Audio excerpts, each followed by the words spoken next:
Joo joo. Levelin katsojat. Tervetuloa lauantai-illan iltayölähetykseen.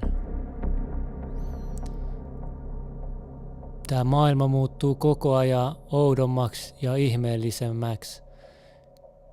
Varsinkin teknologian kehittyessä ja meidän tietoisuuden tason kehittyessä. Tänään meillä on luvassa tosi paljon asioita, tosi paljon salaliittoja. Kaikki ei edes ehdi käydä tässä lähetyksessä läpi.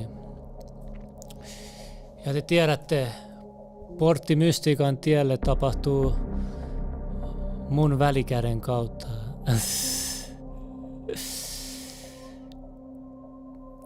Ja mä tiedän, tänään on lauantai-ilta, jengi voi olla jotkut bilettää ulkona muualla. Niin siksi me aloitetaan eka kevyemmällä tavaralla. Ja kun tää striimi jatkaa etenemistään, niin sitten me jatketaan vähän syvemmällisimmillä salaliittoasioilla. Ja tää kaikki huipentuu loppujen lopuksi UFO-alien juttuihin. Joten ehdottomasti jääkää katsomaan koko jakso. Ja tämän jakson nimi on Hämäys. Hämäyksiä tapahtuu joka puolella, veli. Teidän pitää olla hereillä ja valveilla. Ja oppia käyttää teidän vaistoa, että tunnistatte hämäyksiä. Ennen kaikkea mä pyydän, pistäkää yläpeukku, jos mahdollista. Auttakaa tätä lähetystä. Toivotaan, että tämä lähetys pysyy pystyssä.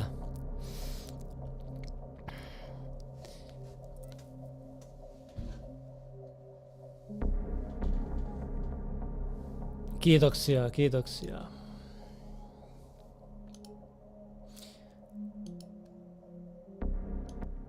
Ja me voidaankin alkaa aloittamaan tästä.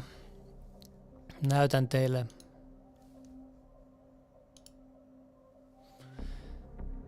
Ensinnäkin mä tiedän, että täällä on vanhoja ja uusia katsojia. Jos te haluatte nähdä kaikki aikaisemmat salaliittojaksot, niin meillä on salaliitto-playlisti Leveli-kanavasta löytyy. Täällä on kaikki salaliitot vanhemmasta uusimpaan.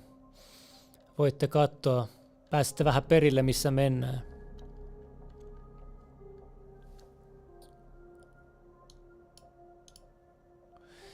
Ja mä olin myös pitämässä lähetystä 3 tunnin lähetystä 3 päivää sitten. Totuuden etsijät 3. kanavalla Atomistudio. Slim Mill Syvään päätyyn hakusanalla löytyy. Täälläkin käydään mielenkiintoisia juttuja läpi. Itämeren UFOa käydään vähän läpi. Se vaatisi melkein kokonaisen jaksonsa sen käyminen. Miettikää, jopa ihan meidän täällä lähellä tapahtuu ihmeellisiä asioita oikeasti. Mutta tässä käydään vähän deepen leveleillä, voitte käydä katsomassa.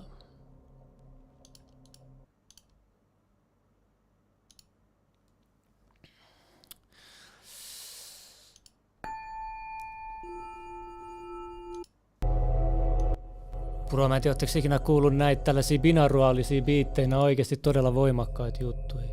Jos teillä on kuulokkeet, kuunnelkaa.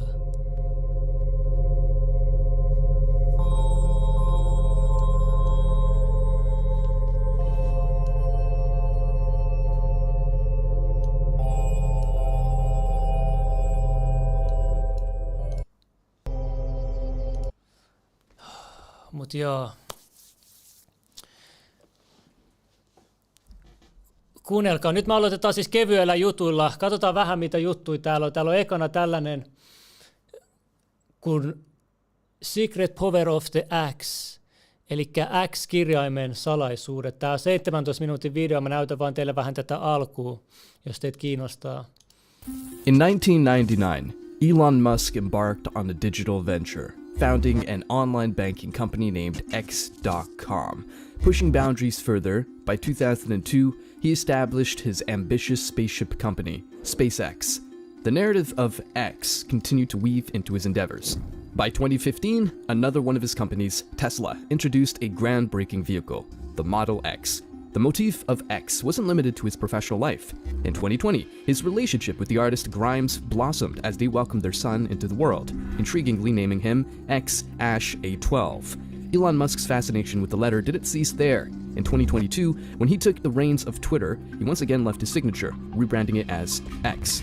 This fixation isn't just a modern quirk. Delving into ancient history, particularly in Greek culture, the word X stands as an abbreviation for Christ, giving rise to phrases like Happy Xmas. While Elon Musk resonates with the symbolism of X, he might candidly admit that aligning with Christ isn't his personal narrative. Tää kirjain X, miksi maailman vaikutusvaltaisin mies käyttää noin paljon kirjain Xää? Tää on niinku kulttuureissakin tää X-kirjain on käytetty paljon. X marks the spot ja kaikkea X. Quest for enlightenment. X-ray, X-men, X vaikka mikä. For abilities to see beyond the veneer of reality. Bearer in the know. Someone privy to secrets that lie Onko se beyond the ordinary talismaani? gaze. Onko siinä joku syvempi merkitys X:llä? Voitte vähän tässä videossa käydä vähän sitä läpi. Haluan tuoda tähän esille teille. Kattokaa näitä temppeleitä, moskeijoita, mitä Iranissa, mun kotimaasta, löytyy, minkälaista käsityötä on tehty. Ja nämä muistuttaa todella paljon psykedeleissä olevia kuvioita, mitä näkee. Kattokaa näitä. Mä kävin Vatikaanissa, mutta tää on ihan omalla tavalla nämä moskeijat kauniita ja hulluja. Varsinkin tää seuraava. Siis kattokaa tätä. Tämähän on kun suoraan kun ottanut DMTtä, niin tää on se mitä sä näet.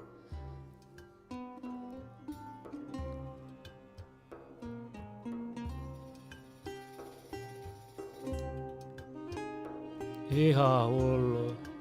Trippiluola. Bro, nää tripannut ihan paskaksi. Kattokaa tätäkin. Oota, mikä tää on?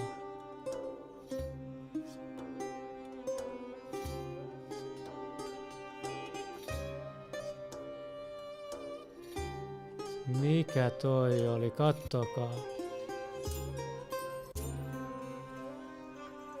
Siinä on teille bilingi. Extra ketchup, X hamster, X video. Sitten mä ajattelin, että me voitaisiin mennä vähän parasiitteihin, bro. Nämä loiset ja parasiittijutut on nyt ollut paljon esillä. Mulla on ollut mun toisiksi ensimmäinen Salaliittojakso kertoi loisista, ohjaako loiset meitä. Tässä on teille vähän päivitystä versiota lois-salaliittojutuista. And you'll see that I'm going to zoom in on these. I got very excited.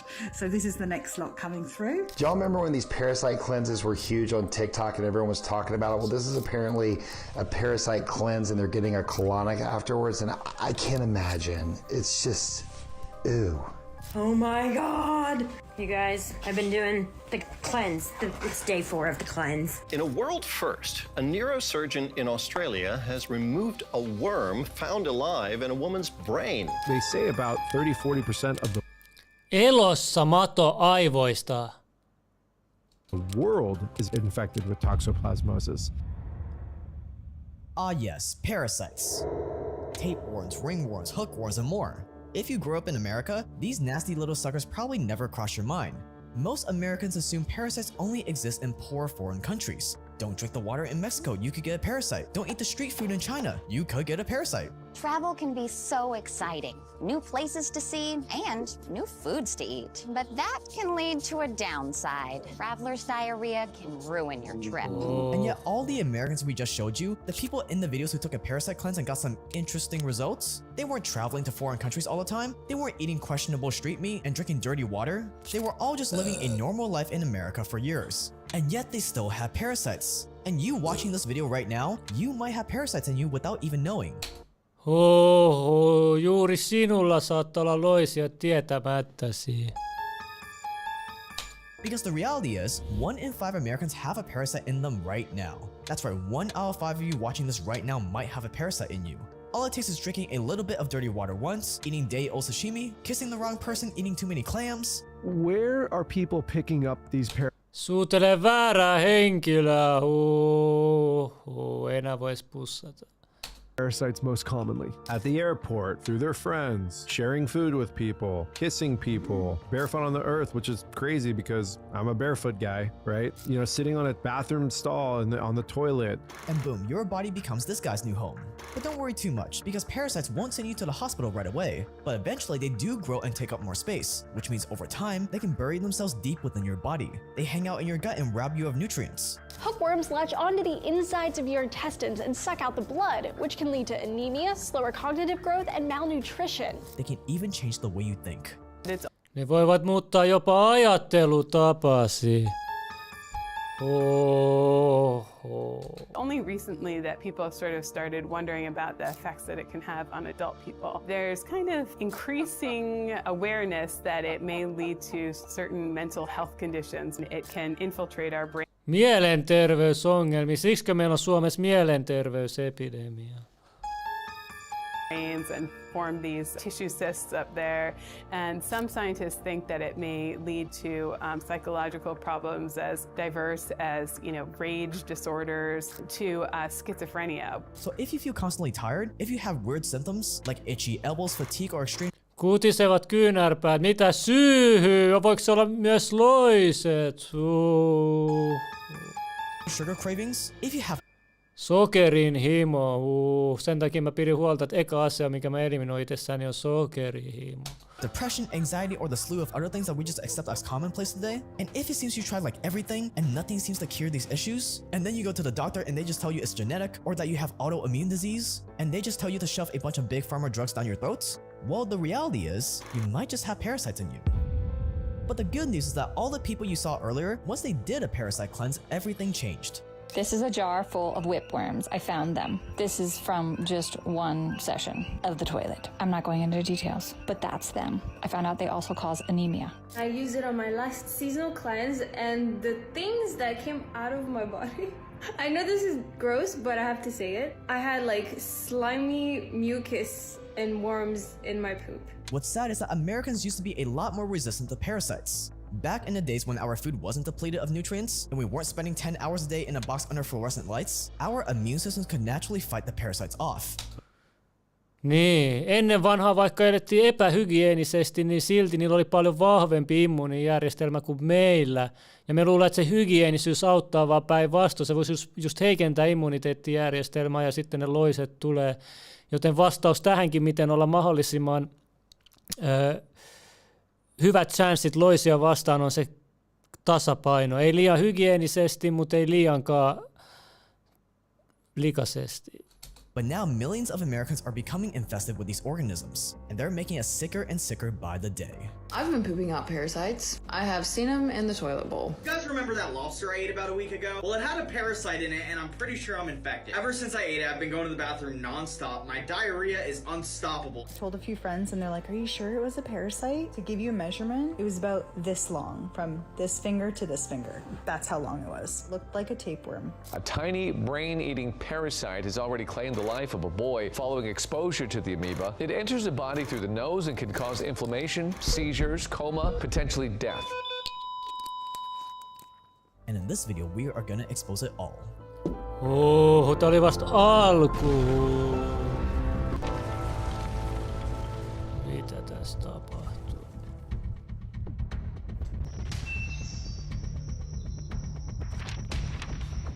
Ne on kaikki alla.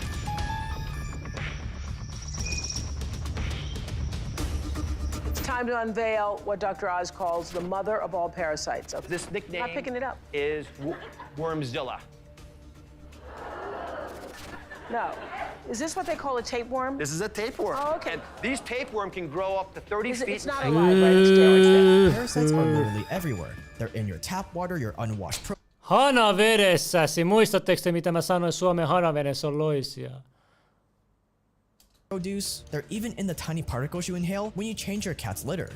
So there's a few ways No you mulla can on get it. I varmasti mentioned, changing cat litter, gardening. If you don't really thoroughly scrub vegetables, there's still dirt particles on it. You can get it that way. And these parasites are wreaking havoc on our bodies. But back in the early 1900s, they weren't even close to such a big deal. Farmers breathed in parasites all day while they worked in barns or fields. But these farmers were also eating a diet that was super rich in vitamins and minerals. Oota, mä näytän vielä. Älkää unohtako tätä. Puhdas vesijohtovesi kihisee eliöitä. Kattokaa. Mitä täällä lukee vielä? Mä näytän aina tämän uutisen. Tuore tutkimus. Hanavedessä on muun muassa sukkulamatoja ja rataseläimiä, leviä ja sieniä. Oho, me kaikki ollaan juotu tavallista hanavettä meidän syntymästä asti. Voitte miettiä vähän paljon sukkulamatoja löytyy. They were eating food grown in mineral-rich soil that was carefully tilled on small-scale farms. And because of their mineral-rich diet, their immune systems were super powerful. The parasites they breathed into the air or from eating slightly spoiled meat wasn't a big deal, because their stomach acid and immune system was strong enough to deal with them. So people and parasites have lived side by side for hundreds of thousands of years, without any major issues. But then the Industrial Revolution spread across the world, and everything changed. Now it wasn't about growing quality food in mineral-rich soil, it was more about how much food can we grow in the least amount of time and for the least amount of money possible. Before farmers were pitchforkers, farmers could now fertilizers, the soil, a thing that was not common before, while chronic stomach issues and bloating became a thing for the first time. My friend Noah Ryan, who's dedicated his life to finding out what actually works when it comes to health and vitality, was experiencing a lot of these symptoms when he found out that he had parasites in his system. Parasites are those microbes or organisms that do not provide value to us and strictly leach from us, right?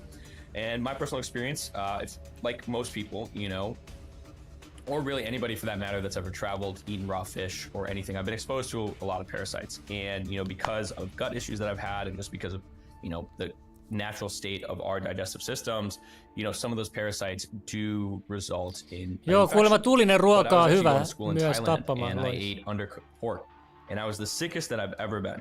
Kato, se sanoi, että se söi huonosti kypsennettyä sianlihaa ja olin sairain, mitä olen koskaan ollut. I had a horrible fever. I had the worst chills and convulsions. I was in. Ja se paljastui, että siellä tuli loisia siitä, ja siis tämän takia juutalaiset ja muslimit ei syönyt sianlihaa, koska tuossa on just se vaara, jos sitä ei kypsennä oikein. Kattokaa. Täällä on teille videokin siitä. Kattokaa. Yeah, you have to cook pork so carefully because of this issue. And then what? Keep an eye. Well, you can actually see right here, some little pops are coming up. There are little things coming up. Tässä on nyt sianliha raaka. Is that what we're looking for? Yeah, except En tiedä, onko tämä vanhentunutta vai mitä, mutta te vaan näette, että noissa oikeasti on noissa sianlihoissa. Voi tulla. Kattokaa, se laittaa kokista siihen, kaataa.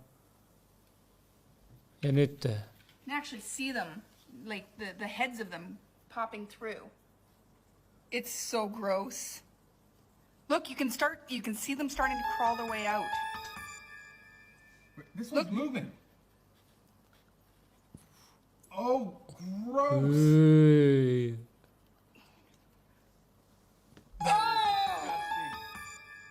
I am never eating pork again. Oh. Ja mikä tääkin oli, joo. En tiedä. Sitten mulla tulee mieleen myös, no mut katsotaan. Bed for 2 days and I was absolutely miserable. And once that acute infection went away, I thought I was good. But I was not the same. You know, I was there for another 6 months and, you know, I had horrible digestive issues. I just had really bad stomach pains and it was diagnosed as IBD, irritable bowel disorder. And it wasn't until, you know, I really started digging into it because I'm like, there's something I need to do for this. And I tried taking antibiotics and they didn't work. I tried doing a lot of things that, you know, doctors were prescribing me and they didn't work. And it wasn't until I went down the parasite rabbit hole that I realized that I had trichinosis, which is a very common microscopic parasite that's found pretty abundantly in pork in particular. We'll link to Noah's Twitter below. He's one of the guys that I really trust for health-related stuff. And aside from the immediate symptoms like fever, chills, convulsions, the long-term effects on Noah's psyche thanks to his parasite infection were what really hurted him.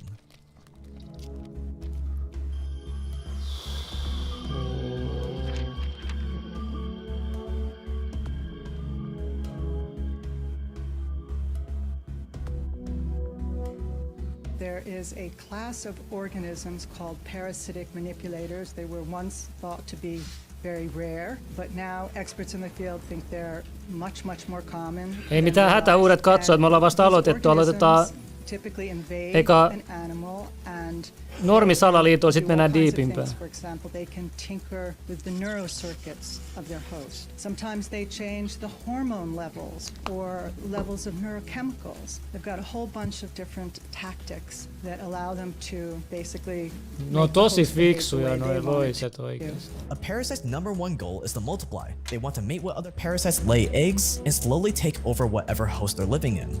And because of this instinct to reproduce, when you have parasites in your body, they can drive you to do things that are a little bit out of character.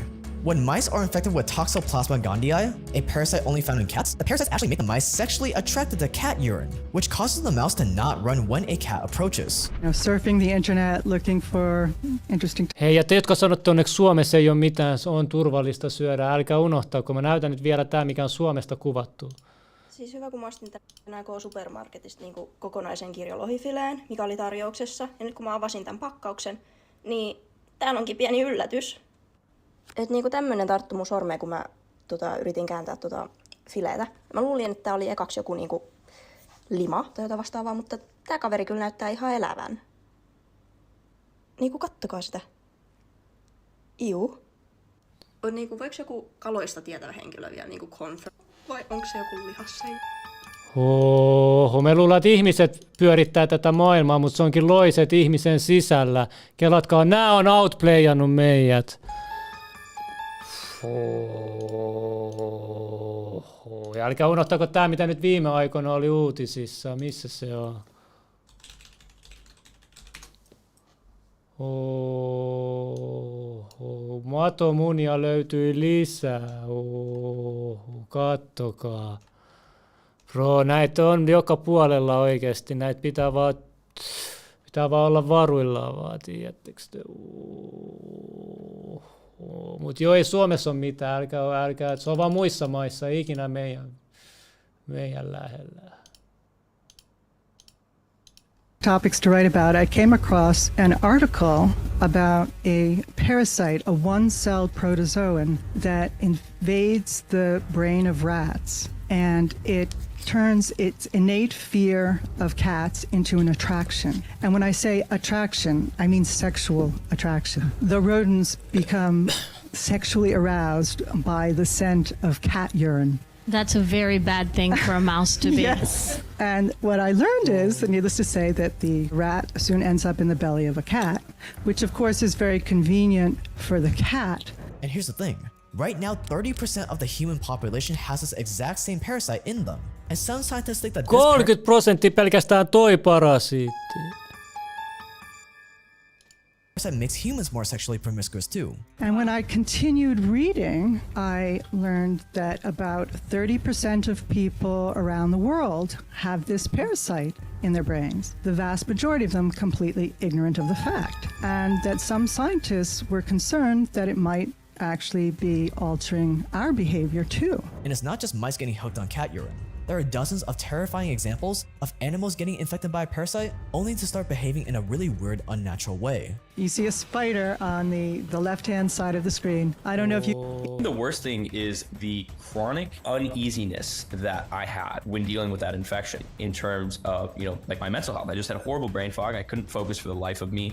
I was chronically, underlyingly anxious, which I normally am not. And you just feel miserable. And a lot of that is your body actively trying to fight these organisms and actively being in a state of toxicity. Okay. And are one of the symptoms like depression or anxiety or stuff like that? Absolutely, right? I mean, if you look at a lot of these diagnoses, they call it, clinical depressive, major depressive disorder, generalized anxiety disorder. All those are just, disorders, right? Any disorder, it's not a true diagnosis, it's just a bundle of symptoms. Niin mitä välissä menet terapeutille tai jotain muuta, jos ne on ne loiset, jotka aiheuttaa sulle mielenterveysongelmia? So, the mental aspect is pretty significant, and we know that a lot of parasites can, hypothetically infect the brain. And it's not like these symptoms are super rare or only happen in extreme cases. The stereotype of the ignorant, slow-talking southerner was actually thought to be due to a widespread hookworm infection. The lazy, mouth-breathing southerner came from massive amounts of people that were infected with parasites. And these parasites were extremely common, particularly when people walk around barefoot and they would get these worms. These worms would get into their system, and one of the side effects of these worms was a decreased brain function. Which leaves us with a lot of important questions. Aivojen heikentynyt toiminta. Bro, tää menee diippeihin leveleille, veli, te voitte katsoa tätä. Mutta tää lukee, miten voi putsauttaa itteensä. Kattokaa, tää on hyvä. Tää on nyt tärkeä juttu. Jos teillä on parasiitti tai jotain, Niin nyt mennään siihen, mikä auttaa tähän. Nutrition to make sure that those natural mechanisms have. As gross as it is to think about, there is a legitimate possibility that you have a parasite in you right now. And the only way to stop them from ruining your life is to get rid of them with a parasite cleanse. But there are a ton of these parasite cleanses on the markets. Paragard is a popular one right now, but according to Noah, you don't want to just go in and kill all the parasites in your system all at once. Why? Because parasites can hold up to 10 times their own body weight in toxins like heavy metals. So if you annihilate all your parasites at once, those toxins will get released into your bloodstream and might literally even make you more sick than you already are. That's why it's important to follow a very specific regimen. How do you cleanse yourself of parasites? Yeah, so as I mentioned, we have these natural mechanisms. The first step is refortifying those because you're not, like, it's almost impossible to not be exposed to some form of parasitic organism, all the time. Your goal should be to make yourself as resilient as possible. So making sure that your digestion is optimized, that you're not actively detracting from those natural mechanisms by, eating food that damages your gut, by consuming a lot of pesticides, right? Food ridden with pesticides, by not consuming some of these fortified foods that have these, non-bioavailable forms of minerals like iron or even folic acid that are going to further contribute. Se on tärkeä asia, syökää Most terveellisesti. importantly, optimizing for baseline nutrition to make sure that those natural mechanism factors. And I'm not just surrounded by Wi-Fi routers. So I think that's a factor as well, just because of the low level inflammation that it causes at a systemic level every single day. Okay, makes sense. I've heard of parasite cleanses. Do those work? And how do you do them? Yeah, I think parasite cleanses are effective, and it's oftentimes a multi-step thing. It's not just like take one pill and you'll be cured. It is a gradual process of slowly making your internal environment less and less habitable to these parasites. There's a lot of good brands out there that make some more advanced products. There's a lot of natural compounds as well. But the interesting thing to me is that a lot of these very ancient tribal rituals, if that's what you want to call them, like plant medicines like ayahuasca, those were naturally and initially used as purging agents, right? Ja ayahuasca on käytetty puhdistamaan. Eli pelkästään se ei puhdista sua henkisesti ayahuasca, mutta myös fyysisesti ja parasiiteista. Okei, sitten mennään toisiin aiheisiin. Aloitetaan aika kevyellä kamalla, mutta tämä on tosi vakava kamaa kuitenkin, koska tässä on kyse nyt lapsista ja ihmiskaupasta. Tämä on nyt mitä Meksikosta tulee Jenkkeihin. Little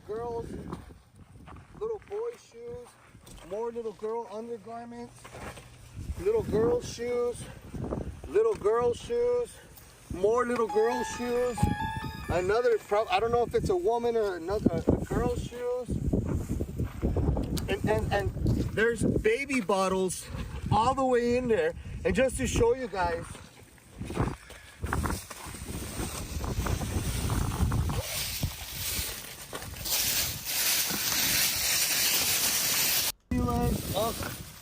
fires, like they had tons of kids in here, guys. The government is complicit in all this. They have children out here like dogs. This is incredible. This is a child camp, guys. Camp is bringing them infamil all the way out here to maintain these children before they get trafficked into the thirsty United States of America. Oh, a menstrual cup. Young. A former CIA agent explaining exactly how all of this works and why it's so profitable. Children are not just kidnapped and in some cases bred by families as a cash crop. We have people in the United States of America that breed children in order to sell them. And when they are sold, they come without birth certificates, which means it's easier to kill them and have no one ask where they are. We're also importing children by the plane load. Again, children who have no documentation. It's not just child slavery or child sex abuse. It's also child torture because you have adrenalized blood. You have the whole blood drinking ceremony of the satanic world. And then you have ritual ceremonies and ritual murder, as well as incidental murder. The other working assumption is how long do these children survive within the system? What I am hearing from the witnesses that I've talked to is 2 years. It may be longer. Tämä on sairasta, veli. No, mutta ei valtamedia ei kiinnosta lapset. Sitten on tällainen hyvä dokumentti, mikä kertoo, että me ollaan kaikki yhtään. Voitte katsoa omalla ajallaan. This film aims to give these people of the world the opportunity to share their wisdom with you, with the hopes that you will see we are far more than what our current stories describe us as. I've had the great privilege of traveling to several different countries and learning from spiritual teachers and masters from these countries. The result of this journey is the film that you are now watching. It's my greatest hope that this film can help you realize that you're not separate, you're not alone, but that you're one with everything.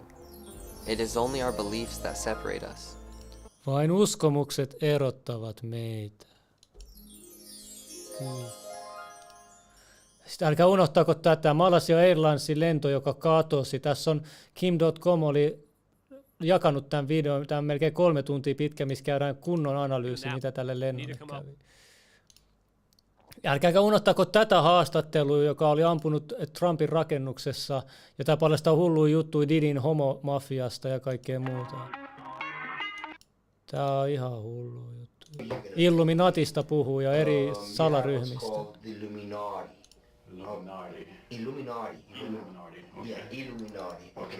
They've made it in basically CIA mind programming techniques to their own family, kids, etc. on the crew, and they bond that way.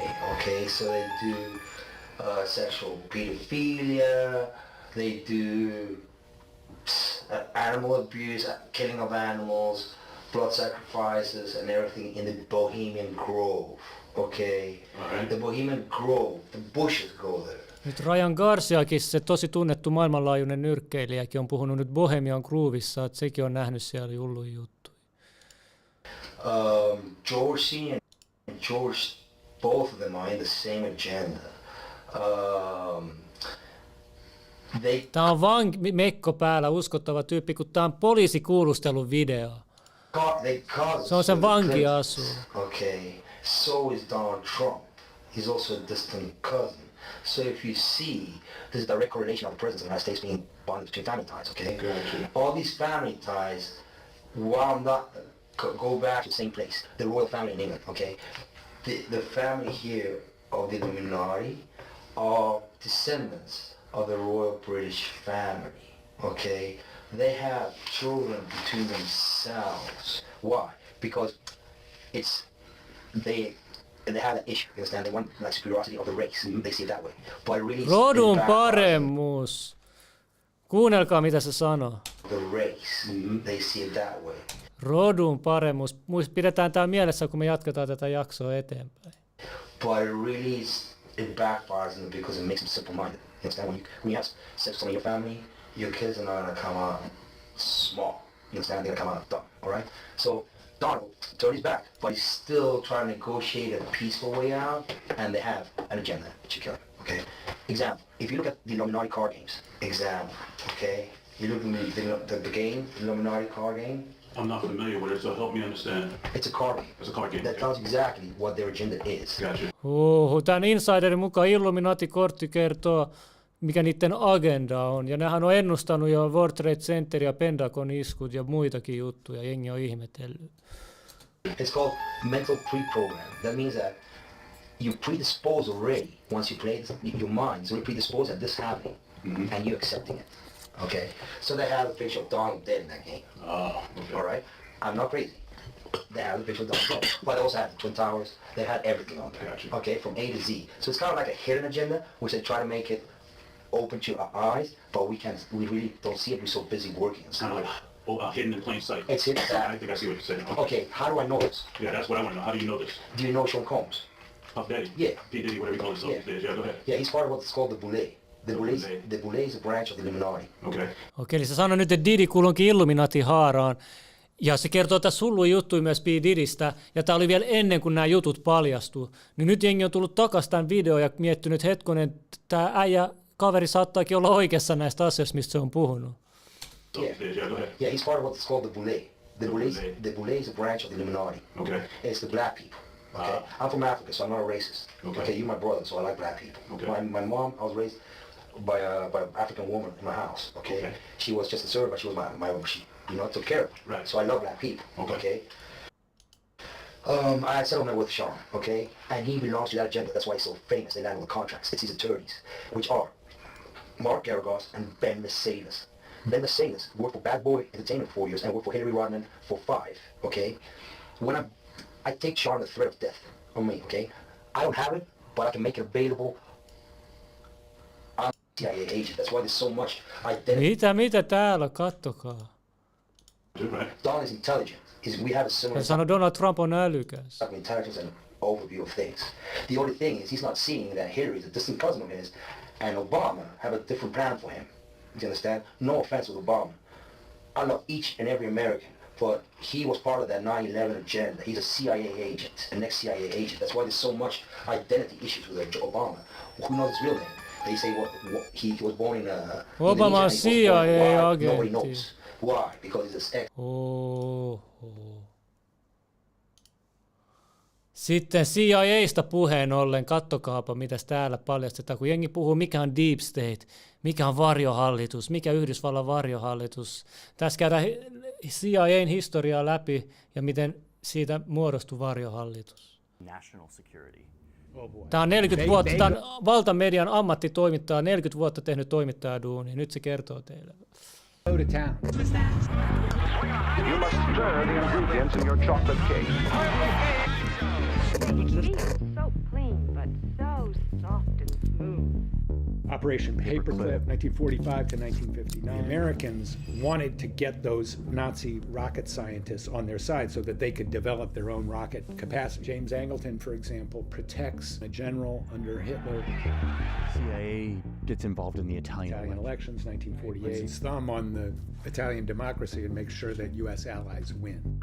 Operation Ajax, coup in Iran, 1953. The CIA and the MI6 organize a coup to overthrow the democratically elected government. Now that we encourage the Shah to take that action, I will not deny. CIA coup Guatemala, 1954. Bananas, of course, bananas. Again, democratically elected government, reformists wanted to engage in land reform, and the CIA overthrows it, really at the behest of the United Fruit Company. CIA is now helping American corporations. The influence of American corporations on the CIA actions is unmistakable. Alan Dulles was on the board of directors. Howard Hunt, Birch O'Neill, David Phillips, CIA coup in Congo, early 1960s, CIA coup in Chile, 1970. Paljon on tehnyt vallankaappauksia. The assassination operation against General Schneider in 1970 is coordinated with Kissinger's office. Thank you. Nice to see you all. Mind control experiments, MK Ultra. In 1950, the CIA launches a massive program to develop means of controlling people's minds. Some 40 U.S. academic institutions were involved in this kind of LSD research. to people without their permission. And we develop a truth serum, dosing somebody with LSD 60 times in a week. NSA's Operation Shamrock, electronic surveillance, 1945 to 1975. The first warrantless wiretapping. Oh God, Bay of Pigs, nightmare. There were hundreds of CIA assassination plots. Operation Phoenix. Eventually, Bill Colby, who was later director, admitted that they had killed 20,000 people. Operation Mockingbird, COINTELPRO, Operation Chaos, Watergate, Jim Critchfield, Frank Wiesner, James Angleton, Roosevelt, John Foster Dulles, CIA coup in Indonesia, CIA coup in Greece, CIA involvement in the Guatemalan Civil War. It was a CIA crime spree for 20 years. There's no other way to describe it. So by the 1970s, the CIA is this powerful, well-funded machine of intelligence that is doing a lot of secret things all around the world. They start blackmailing lawmakers to scare them away from investigating them and reining them in. These agencies had harmful personal information on lots of people. When I was doing my Angleton book, a guy told me one day when he went to meet Angleton, Angleton quoted back to him what he had said to his wife in bed the night before. And so they had this capacity, and people knew that they had this capacity. You know, the Kennedys knew that J. Edgar Hoover had information about his affairs with various women. Tämä menee kyllä tiedätte, että CIA on CIA. Muuta ei tarvitse sanoa. Stubillakin on kytkökset CIA:hin. Sitten, nyt kun puhuttiin valvonnasta, niin kyllä te varmaan tiedätte, miten kännykät valvoo meitä, mutta tiedättekö te, miten autot valvoo meitä? Driving, where you drive to the most often, what songs you listen to the most, but all of that is, obvious, right? Well, then they found this privacy policy for... Heti kun sä yhdistät sun kännykän autoon latauksella, niin ne saa sut kaikki tiedot melkein sun kännykästä. Nissan, let's just give it a read, shall we? They say they collect sensitive personal information, including driver's license number, national or state identification number, citizenship status, immigration status, race, national origin, religious or philosophical beliefs, sexual orientation, sexual activity. What? And it's not just about our driving habits. We saw sex life mentioned as data collected in privacy policies. What the fuck does that mean? How are they tracking your sexual activity. What the fuck does that mean? Nissan's policy says it can collect sexual activity health diagnosis data. I don't know what that means. They won't tell us what that means. Mozilla can't figure out what that means. We're astounded when we saw that they could collect information on things like sexual activity and sex life. I don't know. But could get no answers on how they actually might be doing that. I don't know, but it's literally in their privacy policy, or it was when this article was released. And the scary part, it's not just them. It's literally almost every other car company. Tämänkö takia nyt sähköauto yritetään antaa meille kaikille? Ja kuulemma ne saa myös sähköautosta tietoa, kun sä laitat sähkölataukseen sun autoon. Siksi kaikki kaupat tarjoaa sähköautolatureita. 25 globally famous car makers. All major car makers. Yes. They're just the only ones that were brave enough to put it in the policy. It also says this, literally in their privacy policy, get ready. Personal data reflecting the consumer's preferences, characteristics, psychological trends, predispositions, behavior, attitudes, intelligence, abilities, all of that information about you is being sold by them to advertisers. Nissan and Kia also collect certain contents in your emails and text messages. They can figure out things like how smart you are, if you have a predisposition to drink, if you're acting a little depressed lately, or how much you're fucking. They can use all of that and sell it to advertisers with no restrictions. Experts say with no federal laws in place to protect consumers, you need to do your homework. They literally have every single part of your life. Nissan responding, when we do collect or share personal data, we comply with all applicable laws and provide the utmost transparency. There are no federal laws restricting how cars collect and use your data. How are they getting so much of this information? Researchers say those fancy gadgets in newer cars like cameras, microphones, and apps could all be collecting data on you. Technology in cars collect information through cameras, microphones, and sensors. Yikes, okay. Kameroiden, antureiden, sensoreiden kautta ne kerää. Cars are also now equipped with cameras, usually facing outside the vehicle. But this one, in the Tesla Model 3, faces inside. Mitä nyt Tesla-autossakin nyt on kamerat sisäänpäin, ne näkee sun auton sisälle myös, kuljettaja ja matkustajat. This car has OnStar. Also has an internal camera mounted right on the steering column. But one very easy way is through your phone whenever you plug it into the car. Every time you plug in your phone, there's a chance it's copying over your personal information. That car has the capability of taking all of the information on your phone, anything you've ever searched on it, every text you've ever typed out, literally everything goes into that car. And now that car owns it. It's like a smartphone on wheels. And it's not just your car. Oh no, you get in your friend's car and you're like, hey, let me get the aux.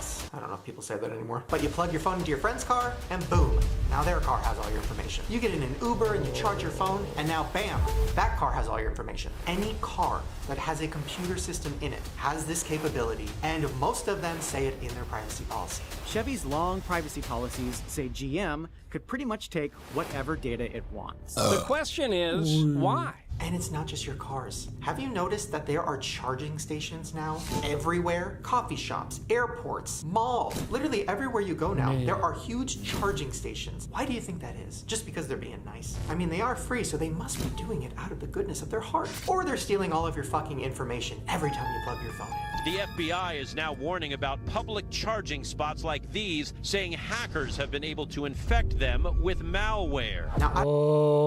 Ei auta pelkästään fyysiset loiset, vaan digitaalia. I don't know this for a fact, but I'm gonna assume that they are taking your information as well. Your cable is used for charging, obviously, but it's also used for data transfer. The FBI says, beware. But it's not just the car companies that are guilty of this, or the obvious places like the TikToks of the world. It's everyone. Food apps, game apps, dating apps. Dating applications are really just data applications. Privacy problems for some popular dating apps, including Grindr, OkCupid, and Tinder, leak personal information to advertisers. The information that you share, it is all kinds of sensitive information that in many cases you might not even share with your friends and family. This is intimate information. But let's go back to cars for a second. What car company do you think has the worst privacy policy in the whole world?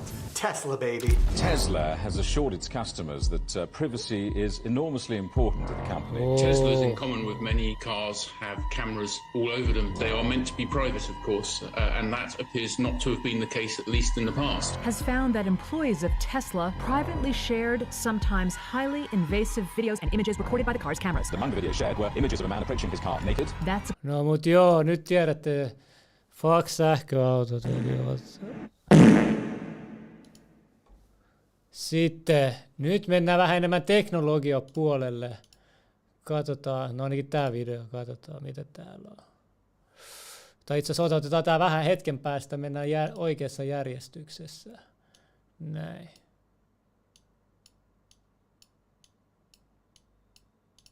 Sitten tässä on, tämä on mielenkiintoinen keskustelu, 4 tuntia. Täällä kanavalla on tosi deepin tasosta keskustelua, mutta mä näytän teille tämän yhden kohan tästä, että miten symbolit toimii myös. The way that it works is you go to the game and you have to be able to pick out the things on the walls that have been found. This is real life stuff. And as you pick them out and are able to perceive them, you get downloads of information, right? Because geometry, whenever you see geometry, it's like a QR code for your subconscious mind. Eli geometria toimii niin kuin QR-koodi sinun alitajunnalle. Ymmärrättekö nyt, miten tärkeät nämä geometria-symboliikat olisi silloin? Geometry, whenever you see geometry, it's like a QR code for your subconscious mind. So, you know, we go to the restaurants during COVID, you use the QR code, it's like has all the information for the menu. What if every time we looked at a new geometric shape or form, it was like bringing in new information into our consciousness? Like a sigil. Like a sigil, exactly, because that's exactly what a sigil is, and it does. So what we did is we created a game so that you have to find these things on your own, and as you do, imagine if we were making a game, right? So I one of my projects, because I'm an entrepreneur also, is to make a spiritual life simulation. Sitten, ja älkää unohtako tätäkin, tämä Cat Williams Joe Rogan haastattelu, mistä tässä puhutaan pyramidista ja Atlantista. Hermetica comprising of mystical philosophical writings. Holy shit. Is this weed talk, Joseph? No, this is so legit. So legit, my man. So this dude was probably an alien. Dude, first of all, there are no probablys. Yeah. Mennään ihan kohta näihin alien juttuihin. Se on ihan oma juttunsa. Ja vielä tekoälystä. Katsokaa, mitä kohta oikeasti. Me ei olla valmiita tekoälyyn vielä. Katsokaa. Within the next year. Case in point, ChatGPT and its users are currently generating more text than has ever appeared in every physical book ever written every 2 weeks. So by now, language models have turned into lots of very easy to use products, right? You don't really need any technical skills to use them. So these are a bunch of very popular copywriting apps that are out there in the world. Here's just one of the examples of what's coming from Appleton's talk, The Expanding Dark Forest and Generative AI, the reason I'm making this video. Imagine that some political lobbyists spin up 1,000 decently intelligent AIs that can generate text and video, and then they tell each of them to go be influencers. The bots then instantaneously make accounts on most social media platforms. They generate their own websites. They publish independent books. With synthesized voices, they make mini documentaries on YouTube. They host each other on podcasts. Individually, they all appear to make a reasonable human amount of content, but taken together, these human lobbyists have created an automated content ring of lifeless engagement at a scope and scale that would take any one human a lifetime to create and curate. This is all possible with the technology that we have right now. And it appeared almost out of nowhere in just a few months. Siis kelatkaa tällainen teknologia, mikä muuttaa ihan kaiken meidän koko elämässä radikaalisti ja koko internetin. Ilmestyi tyhjässä vasta pari vuotta, varsinkin nämä muutamat kuukauden ajan kehitys on ollut ihan hullua. Me eletään oikeasti nyt mielenkiintoisia aikoja. Siis mietin, nämä tekoälyt pystyy bottien avulla tehdä niin, että sä et luota mitään, mitä sä näet netissä. Kaikki voi olla tekoälyn luomaa. Point is that this is incredibly easy to do at this point with no technical skills. Appleton's example isn't just hypothetical. Companies are doing this right now. In the November of 2023, Elon Musk's mistake user Jake Ward tweeted this: "We pulled off an SEO heist that stole 3.6 million total traffic from a competitor. AI allowed Ward to quickly and easily export a competitor's sitemap."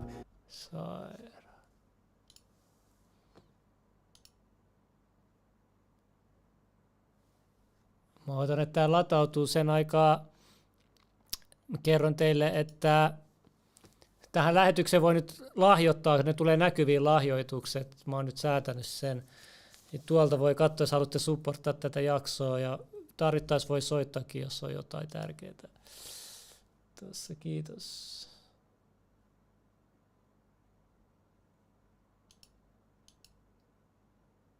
Täällä on nyt joku video, joka ei suostu latautumaan. Oho, mikähän video tää on? Sen aikaa kun mä otan selville, niin katsotaan mitä täällä on kirjoitettu ja selitetty. Okay. Ottakaa, mä avaan tän tähän toiselle. Noin. Okay.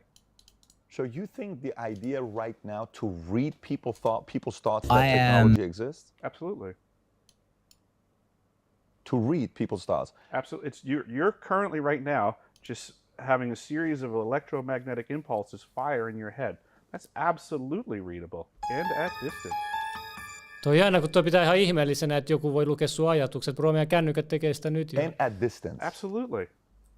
So somebody can think right now what I'm thinking about, good, bad, ugly. They can read every single thing that's going on in your head. And they can put a thought in my mind to help me influence a decision I'm about to make. They could sick a team of AI computers on you to access every thought that you're considering through just like we can consider all these social platforms. People are constantly putting their information in there. So it starts to paint a picture of who you are and where your head is at. So is this kind of you going to the Havana syndrome? Täällä on vielä Raytheonilla ollut töissä, whistleblower.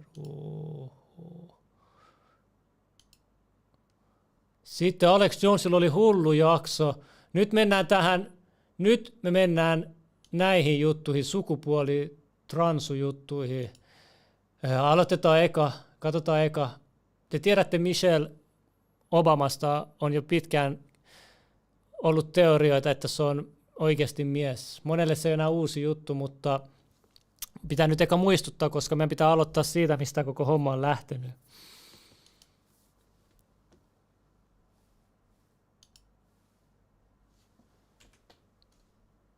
Or is a man or not, she started dating him when he was 14 in public school. And she's 20-something, 24 years, 25 years, whatever it is, older than him. Kuunnelkaa siis, kerron nyt, mikä nyt viime aikoina on ollut, nyt tämä on ollut uutisissa, että Emmanuel Macronin vaimo onkin transu ja että se on mies oikeasti. Ja tämä suhdehan on ihan omituinen. Ja myös on teorioita, että tämä on oikeasti sanonut itseään nuoremmaksi, mitä se on oikeasti 8 vuotta vanhempi. Ja silloinhan tämä on niin iskenyt 14-vuotias Macronia. Tämä pitäisi olla niin vankilassa tyyliin. Ja sitten se kaikki 3 lasta, siitäkin on teorioita. Sekin on hämärä keissi, mutta me tullaan kaikkiin näihin pian. And you ask, why is that? And then why is Michelle Obama? I mean, I've seen countless videos of her coming out of events, and there's a big, giant, bouncing penis in the pants. And Joan Rivers knew them and said it's no big deal. She's proud of it. She was dead very soon after, a few months after. Very mysterious death as well, Arkansas. Ranskan pääministeri on myös homppeli. En ole tutkinut, pitää katsoa. And kattokaa. Joan Rivers was having a laser. Mitä Michelle Obama tekee tuossa videossa? Procedure on her throat. A small laser can't ignite your whole throat. They reported to the police that fire shot out of her mouth like a dragon. So something was dumped down her throat and then they ignited it while she was out. Tuohan kuulostaa symboliselta. Tuo Joe Rivens, joka toi tämän koko jutun esille, se sanoi, että kaikki tietää, että Michelle on transu. Niin 2 kuukautta sen jälkeen se kuoli kauneusleikkausoperaatio kesken kaiken. Ja sitten Alex Jones kuvaili tarkemmin, että kuulemma sen suu oli jotenkin palannut. Niin toi vaan on hyvin symbolinen tapa kuolla, että pidä suus kiinni. Vähän niin kuin se Jari Sillanpää todistaja, joka kuoli omaan hodariin Virossa. Hot dog on termi poikien rakastajalle. Että aika omituinen juttu sekin. Toinen kuolehtuu hot dogiin ja toinen syöksee tulta niin kuin lohikäärme Alex Jonesin mukaan kesken kauneusoperaatio ja kuolee. That's what I would think. They dumped some gasoline down her throat and had the technicians come in and exploded. But that's how this goes on, ladies and gentlemen. Yeah, I mean, look at that footage. I mean, that you slow that down, it is unbelievable. Or maybe it's a... Ja Serena Williamsistakin on myös tällaisia huhuja, että se on oikeasti mies. Näyttääkin. Sen takia se on ylivoimainen naisten tenniksessä. Psyop, you know, they've putting a rubber snake in their pants. But why are they doing it? Because it's a war on God and a big joke on us. They're pushing this total agenda because in the Bible, Satan is hermaphroditic. So is Baphomet. So let's go ahead and roll this boil down. And do you think that the country will see the United States will see the first gay president or the first woman president? We already have it with Obama, so let's just calm down. Tästä se kaikki alkoi, kun joku toimittaja oli kysynyt Lepän rauhassa John Riversillä, että milloin meillä on ensimmäinen homopresidentti. Niin sit se ei voinut vastustaa, kertoa vaan suoraan totuus. Kuunnelkaa vielä kerran. First gay president or the first woman president? We already have it with Obama, so let's just calm down. Got it. You know Michelle is a trans... I'm sorry, she's a what? A transgender. We all know. Oh my... Se sanoo, me kaikki tiedetään. Ja tää on vielä juutalainen, se tietää paljon asioita. My gosh. 2 kuukautta videon jälkeen se kuoli. Ja joo, Obama aina unohtaa sen oman vaimonsa nimen, sanoo välillä me and Mike. Mikä Mike? Onko se Michelle vai Mike se sun vaimon tai miehen nimi? It's okay. Emmanuel Macron is the president of France. He is married to Brigitte Macron. Mennään kohta tuohon videoon. Eli tässä on nämä uutiset on ilmestynyt Emmanuel Macronista, Daily Mailissa, New York Postissa, joka puolella. Tämä on nyt ollut iso juttu joka uutisessa, Twitterissä, kaikkialla. Katsokaa. Posted. But guys, let's break this down. So they're saying she was born Jean-Michel Trogneux, right? The source of this information on Brigitte Macron's past life was in articles published in September in the journal Fait des Documents, citing the extensive evidence about this cover-up, right? So the French social... Okay, so the journalist who reported is Natasha Ray, who's the author. She said that she had firm evidence that she was born Jean-Michel Trogneux, a transgender, all right? And she's been researching the shady past, that she disappearance of her alleged brother. Now, this is the weird part. Jean-Michel Trogneux was last spotted with the highly controversial Joseph Doucet, who is a gay Baptist pastor, since found murdered, mind you, in the late 80s of the previous century, around the time when Brigitte appeared, says Ray. Okei, eli nyt on murhiakin nyt ollut tässä taustalla. Kuunnelkaa tarkkaan. The pastor was the first advocate of gay marriages and trans surgery and head of a pedophile ring. And the pastori, joka on pedofiilirenkaan pää, onko Suomessakin? All right. Many suspect that Doucet had played a role that was similar to Jeffrey Epstein, blackmailing those in power. But and Pat, and again, Candace nails it on the head. How about take a blood test? But what's a chromosome? XY, Tom, or XX? That's all you got to do to shut everybody up. Correct. She's suing. Se voisi helposti todistaa, että se olisi mies, mutta se ei tee, ei kun nainen. People. Se on haastanut nyt ihmisiin, 2 toimittajaa on 3 vuoden ajan tutkinut tätä tapausta, on ollut julki kaikki tiedot, niin se nyt haastaa oikeuteen. Jos sä oot oikeasti syytön, niin et sä haastaa oikeuteen. Produce pictures before your 30th birthday. And again, bro, this is like the or zero... pictures of being pregnant. Again, and this goes to the Michelle Obama thing. Let him speak. Yeah, no, but I love you. Thank you. And then you go back to the Michelle thing. Just show the photos. Prove everybody wrong. Niin, Michelle ja Ranskan pääministerin vaimo. Todistakaa vaan väitteet vääräksi. Niin simppeli se on.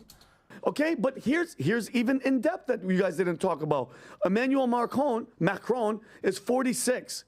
His wife is 70. Ja se on kuulemma oikeasti vanhempi vielä kuin 70. Se on kuulemma siitäkin valehdellut iänsä. 24-year difference, okay? When he was 50. Ja miettikää, siis se on ollut alun perin mies. Ties kuinka vanha mies opettamassa koulussa ja sitten se iskee 14-vuotiaan Ranskan presidentin. Pedofiilin kanssa on naimisissa, se on nyt maan johdossa. 15 years old in drama school, that's when he met his She was his teacher, his I believe. teacher at 15. And she said that they fell in love because she loved his depth of poetry. Like what? You like boys because they rhyme? Like nobody's talking about the fact that that's when they met and these 3 kids, Candace pointed out too, he fathered those 3 kids. Niin, se ei And ole sen omia. that big banker that you're talking about, nobody could find him. And then they said the daughter came out and was like, oh, he's dead. But everything is secret because you guys have to mind our privacy. But like I said, just prove everybody wrong. Grab your brother, put him next to you. Guys, you're all wrong, to hell with all you. But now you're going after the reporters who are going in depth. Look at this. Rob, you show this? Are you showing this? This is the brother, and that is her lined up. The brother that they said is not, that the brother's not in the picture anymore. By the way, this is the one part that was very weird. Can you go up and Google her name? Can you Google her name? Go Google her Brigitte name. Macron? Yeah, if you can just Google her name and go to her Wikipedia. Okay, go to Wikipedia and go to her first husband. Go all the way down, to the right. Spouses. You see she has 2 spouses. Yeah. Go to Andre, Luis, whatever. Yeah. Oh, yeah. Okay, go and put him up there. And I'll try to find a picture of him. Go to images. Only one picture, the black and white. Go. That's him. There are no other pictures of him. That's so strange. It's so bizarre. And I'm telling you guys. It's a little weird, Tom. And so the link that she gave me, once I opened it on my phone, the phone went crazy because whoever did all that research, I'm pretty sure it's Natasha, it's so in depth. But at the end of the day, it's very, very thorough. At the end of the day, prove everybody wrong. Because there's a photo, Robbie, there's a photo of the whole family. Kattokaa, nyt se näyttää sivu, missä on hulluja paljastuksia tässä. I think it's in here. It's a photo of the whole family, and they're basically claiming that the girl in the lap of the mother is her, but it's not. It's the brother. Yeah, look at this document. You mean to tell me they didn't go in? Who did this? Who wrote this? Kattokaa, mitä tutkimusta on tehty. Get to tehty. the top. Rob, who authored this? Oh. Do they even say who it is? Dude, this thing is long. It's long. And did they respond at all? Have they responded? So she went after. She sued. She's suing for defamation and something else. But apparently Natasha Ray, they went to her. The French police grabbed her, fined her. But it's like, hey guys, all you have to do, let's stop all this Candace, all this. Tässä on tämä video, missä Candace tuo hyvin esille tämän tapauksen. Happy Wednesday, everybody. I decided to start this episode by showing you guys some photos from my childhood. Take a look. This is me with my granddad. How sweet. Aw. I was probably just 4 years old in this picture. Here's another one. This is me and my 2 sisters. It looks like I'm about 9 years old in this picture. And yes, with that flannel, so fly, love it. And then this photo, definitely from middle school. I don't know what I'm doing there. You can tell I'm racist. That's why I know it's middle school. There's randomly Snicker bars on the bed. Definitely like that as a treat. Now, why am I showing you guys these photos? Well, it's not because I'm feeling sentimental today. It's because I wanted to demonstrate how easy it would be for Brigitte Macron to debunk the quote-unquote conspiracy theory that she lived as a man for 30 years. That's how easy it is, folks. That's all it is. We just want to see a photo from your first 30 years. Can you just show us 1 or 2? That's what we have for you coming up first. Later on in the show, we're going to dive back into Rabbi Shmuley. He's not done threatening me. This time he says he wants to bankrupt me. Yeah, that is totally holy behavior. Not all that and more today coming up on Candace Owens. All right, guys, so we were trending in France yesterday. Yeah, Candace Owens trending in France. Kind of a big deal. I love that. Why? For conducting basic research, for conducting a very basic investigation into the credible claims that Brigitte Macron was actually born Jean-Michel Trogneux and lived for 30 years as a man before transitioning into a woman. Eli se oli 30 vuotta eka mies, sitten vasta muutti sukupuolensa naiseen. And guess what? Emmanuel Macron, he's mad. You guys, he's big mad about this. Check out this headline coming from the Daily Mail. It says, furious, Emmanuel Macron finally speaks out over claims his wife Brigitte was born a man. Ah, he's furious, guys. He's really mad. He's so furious. What is he gonna do? Well, I would suggest he just shows photos from the first 30 years of his wife's life. It really is that simple. So much anger, so many names, so many insults, so many ad hominem attacks. No attempt to just debunk it. So easy, guys. It really is so easy. Now, why does this matter? Some people are asking, why does it matter? I just want to ask those people back, are you insane? Are you a crazy person to ask why something this big would matter? I mean, it would mean that France is being led potentially by a psychopathic liar and a pedophile. Ranskaa johdaa mahdollisesti psykopaattinen valehtelija ja pedofiili. Sama pätee myös jenkkeihinkin. Ainakin Bidenin kohdalla. Those would be the lasten uhkia Biden. Implications if this was proven to be true. It would also mean that the entire press in France is implicated in trying to cover up this massive. Koko Ranskan lehdistö sekaantunut yrittämään peitellä tätä massiivista juttua. Why else does it matter? I don't know. Take a look at a tweet that was written from this French national.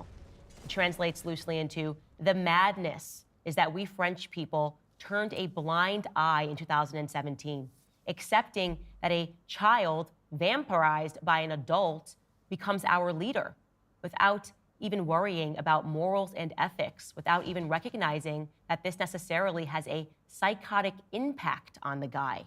Yeah, in other words, it matters a lot. Because as I said, it would mean that France, very similar to America, has no press. We all would just have an extension of the government that is pretending to report the news. And this time the news, I think it's very credible if they actually wanted to report on it. The story here seems incredibly credible. And I think it's more credible due to the unbelievable level of gaslighting that is going on. Gosh, the entire French press, the mainstream press, attacks me. Conspiracy theory! Debunked, far right, transphobe, blah, blah, blah, blah, blah. These magic tricks don't work anymore. You guys, wake up. They don't work anymore. They don't care anymore. The people of all of these countries are tired of routinely being called names when you guys have no evidence to the contrary. And maybe the reason that people like me exist, maybe the reason that people like me have a platform is because you guys have lied about absolutely everything. And you just keep... Valtamedia valehtelee, kaikki poliitikot valehtelee meille koko ajan. Miten jengi pystyy elämään itsensä, että ne koko ajan valehtelee kansalaisille, koko väestölle. Se on eri asia, jos valehtelet yhdelle tyypille, kahdelle, mutta se koko väestölle. Tuolla näkyy numero, jos haluaa soittaa. Tuossa joku kysyy sitä numeroa. 0417581714. Voit katsoa taaksepäin, näet se. Mutta jatketaan tätä. Ja pistäkää yläpeukkua, kiitos. Called out that fraud from the beginning, and now everybody's kind of admitting we maybe got it wrong. No, you always knew you had it wrong. You were testing how much power you had internationally when it came to COVID, forcing people to comply with nonsense. Also BLM, I was immediately questioning where all that money was going, and I revealed that to be a fraud in an entire documentary. Donald Trump, oh, he's just like Adolf Hitler. That was a lie. Russia, Ukraine, Hunter Biden's laptop. You guys literally cannot stop lying. So what I get to do is actually very simple. It's very fun. My job is actually so easy. All I have to do is not lie and not gaslight the public. When I have a question, I try to answer that question. So let's briefly recap these claims. And you guys, if you don't know what we're talking about, please go back and watch Monday's episodes. Already got more than a million views all over the world. Well, brief man named John. The claim is that Brigitte Macron lived as a man named Jean Michel, or John Michael, for 30 years before becoming Brigitte. Here's a side-by-side photo. Instantly very credible. Number two, Brigitte Macron claims that no, Jean Michel is her brother. Problem is that her brother's missing. Her brother... Mitä? Kato, mitä se veljelle on väitetysti tapahtunut? She claims is alive. We just cannot turn up anywhere. It'd be very easy for her to just go on a little walk and say, here Ei taida olla olemassa. Jean Michel. We just happen to look alike, but no, Brigitte Macron refuses to do that. And then in terms of genealogical data, people prowling through the internet and looking, what they have revealed is that a person named Jean... Leveli Studio. No moro, Tomppa soittelee täältä Oulusta. Moikka. Joo, mä uhosin tuossa chatissa, että olisi siihen ilmastonmaitoon liittyen vähän infoa. Kerro vaan. Joo, te joskus näytitte siitä uutista, että sitä jotain metaanipäästöjä vähentävää ainetta on Norjassa laitettu siihen maitoon, ja se on sillä klimamelkki nimellä, eli ilmastomaito. Kyllä.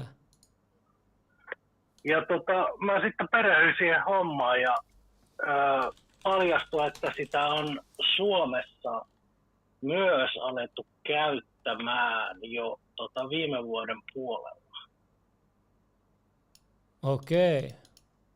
Ja siitähän ei ole missään hirveänä uutisoitu, että ihan jos kirjoittaa Googleen, että ilmastomaito valio apria, niin heti ensimmäisenä tulee valiosivuilta artikkeli, jossa puhutaan, että valio ja apria ovat testanneet alkuvuonna ensimmäisenä Suomessa hollantilaisen DSM valmistamaa Bovaer-rehulisa-ainetta, joka tutkitusti vähentää lehmien metaanipäästöjä 30%.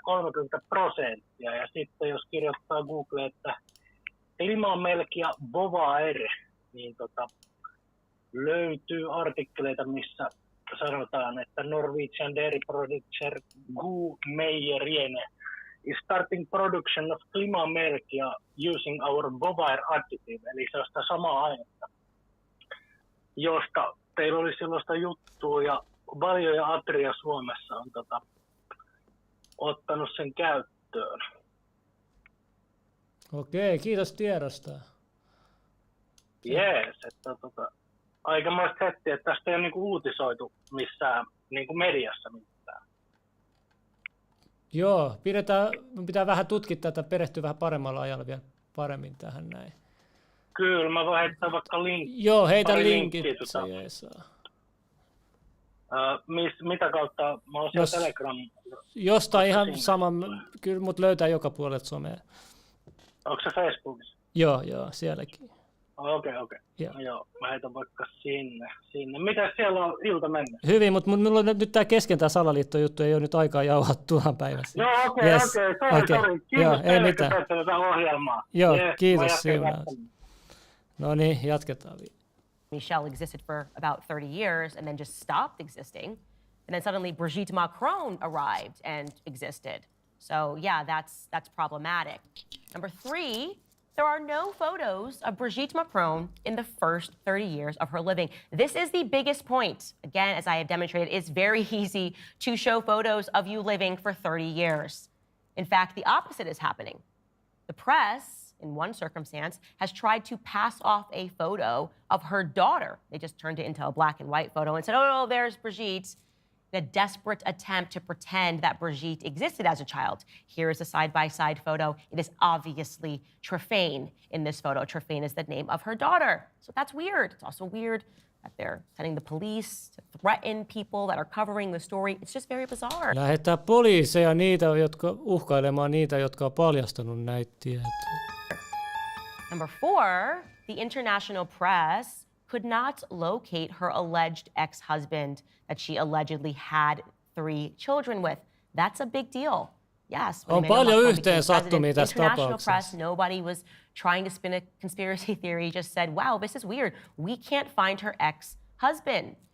And perhaps even more bizarre is they similarly tried to pass off a fake picture of him as evidence that he existed. Here is the photo that was circulated of him, and that turned out to be a faculty photo from the school that Brigitte taught at, La Providence. The man in that photo is a man named Claude Hugo, a fellow teacher. So what's going on? Brings us to number 5. Well, if these claims are true, ones that should very much be investigated, that would mean that Brigitte Macron is actually 78 years old, 8 years older than she claims to be. Kelas oikeasti 78-vuotias. Giving credence to that claim, by the way. Sanotaan, vaikka se nyt olisikin jostain ihmeen kaupalla, se olisikin oikeasti nainen, niin Macron sen ikäisenä miehenä seurustelee 78-vuotiaan naisen kanssa, ei tee mitään järkeä. Miehenä se tekisi paljon enemmän järkeä, mutta naisena... Way are the various interviews over the years where Brigitte just seems to keep forgetting how old she's supposed to be. For an example, as we brought up, she implausibly said that she was living in the United States during the moon landings of 1969, except that would have made Brigitte 16. Brigitte said she was living alone during the moon landings. No, 16-year-olds are not allowed to live alone in the United States. But if she was 8 years older, if Brigitte was 24, then she very much could have been living alone. So today we are going to build upon something that people don't quite understand. So I want to make it clear for you. The question is, well, how does she have children if she was a man? You can see some resemblance between her and Trefane, definitely, right? Candace, this just couldn't have happened. This is ridiculous. Well, guys, the claim is that she fathered the children. Again, I'm saying this allegedly, and I'm going to take you through this theory. The claim is that while living as a man, Jean-Michel fathered children. And those are the 3 children that you are seeing today. So we're going to slow that part down. So remember, the international press could not find a single trace of her alleged ex-husband, who was allegedly a big banker. Just kind of a weird thing when you can't find a big banker. They said that his name was Andre. Bro, tässä on niin paljon hämärää, tämän koko sen taustat on niin hämäriä. Meidän valtamedia kaikki on hiljaa. Kuitenkin Ranska on yksi Euroopan suurimpia maita kaikilla eri tavoilla, ja ei mitään uutisia, että se johtajassa on tällainen juttu menossa, paljastumassa. Louis Auxier. That would have been his full name, Andre Louis Auxier. He was listed as the subdirector of the regional delegation of the Banque Française du Commerce Extérieur, so the French Bank of Commerce Exterior in Strasbourg. The only issue is that there is no record of that bank in the banking sector. Oopsies. So as the press began prodding into that matter further, suddenly Brigitte's daughter Trefane announces that he's dead. He died suddenly, you guys. Kuoli. Paljon täällä on kuolemia taustalla ja katoamisia ja ei löydetä. Bro. Mikä tää juttu on? Yep, and she's got all these weird quotations. Speaking to the Paris match, Trifane Ozier confirmed her father's passing, saying, quote, "My father died. I buried him on December 24th in the strictest privacy," is what she told the publication. "I adored him," she wanted to say. "He was a being apart, a nonconformist who valued his anonymity more than anything. He must be respected." That's an interesting way of putting things together, like basically saying, stop, he wanted to be private, don't look into anything. You must respect this dead man, my father. By the way, that very sad if your dad died. Just kind of, I think, strange last words, kind of feels like a warning, a threat almost, not to look any further. The only problem about that quotation is that she apparently got the date wrong. The public record reveals that he died on December 24th. Remember, she said she buried him on December 24th.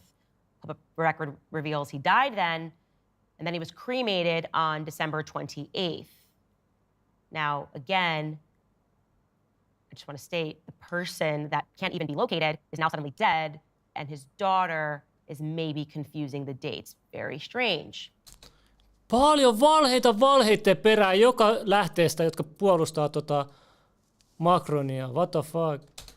Now, the only photo that they have ever presented from the alleged wedding between Brigitte, now Brigitte Macron, and her first seemingly non-existent husband is this one, right? You might see this photo circulating around. They say this is a photo. Yeah, no, this photo was actually debunked. It was proven, what they did is they made it bigger, that actually that was a photo of a man named Jean-Louis Ozier with his first wife, Susan Spray. Now you ask the question, why would Jean-Louis Ozier, that is in fact a photo of him and his first wife, not come out and say, hey, that's actually me and my first wife and the Macrons? Brigitte Macron is using that photo and circulating. This is absolute fraud. You also note that he has the same last name as her children and her alleged first husband, Ozier. What's going on here? This seems really weird.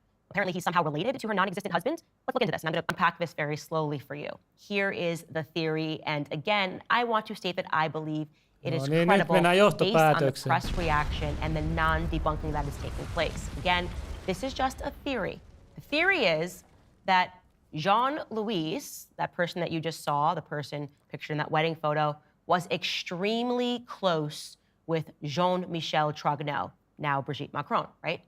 Him and Jean-Michel Trogneux were exceedingly close. In fact, he is a fellow faculty member at the school, La Providence. And also, Jean-Michel fathered children, 3 children, with his niece, a woman named Brigitte Proba Ozier. Quite confusing. Let's slow that down, right? The person whose photo they used, Jean-Louis, has a niece named Brigitte Ozier. I'm showing you guys a photo right here. Brigitte Proba Ozier, who then Jean-Michel, now the First Lady of France, fathered 3 children with. So when then Jean-Michel decided to transition after fathering these 3 children with his niece, Jean-Louis helped his friend because, well, he was basically family, right? Fathered children with my niece. You are basically family. I'm going to help you with this transition. And how did he help his friend? Well, it's alleged that Jean-Louis has extremely close ties to the Secret Service of France. So that made it very easy, or at least what they did here is almost a sleight of hand. Brigitte Proba Ozier, his niece, and the mother of Jean-Michel Trogneux's children already existed, right? So you have Brigitte already existing. So what they did was they transitioned Jean-Michel with the same name. They made Jean-Michel Brigitte because it makes it more confusing. And then they just created a fake husband, Andre Louis, who väärennetty aviomies. Public record. It's very difficult to find this man. And again, it was a perfect sleight of hand. Because now they just go, oh, Brigitte Ozier does or did exist. No, that's a niece. He helped out his friend. And the story gets darker and even more twisted. Again, you guys, I am slow walking you through it because they meant for all of this to be confusing. We're not done covering this, right? Because personally, you guys should know this out in France. Me, personally, I love a challenge. I love when the media goes all in and starts using words like conspiracy theory and crazy and far right because it's what they've done for years. And the people are waking up to it. Like I said, the magic trick does not work anymore. We are asking you a very basic thing here.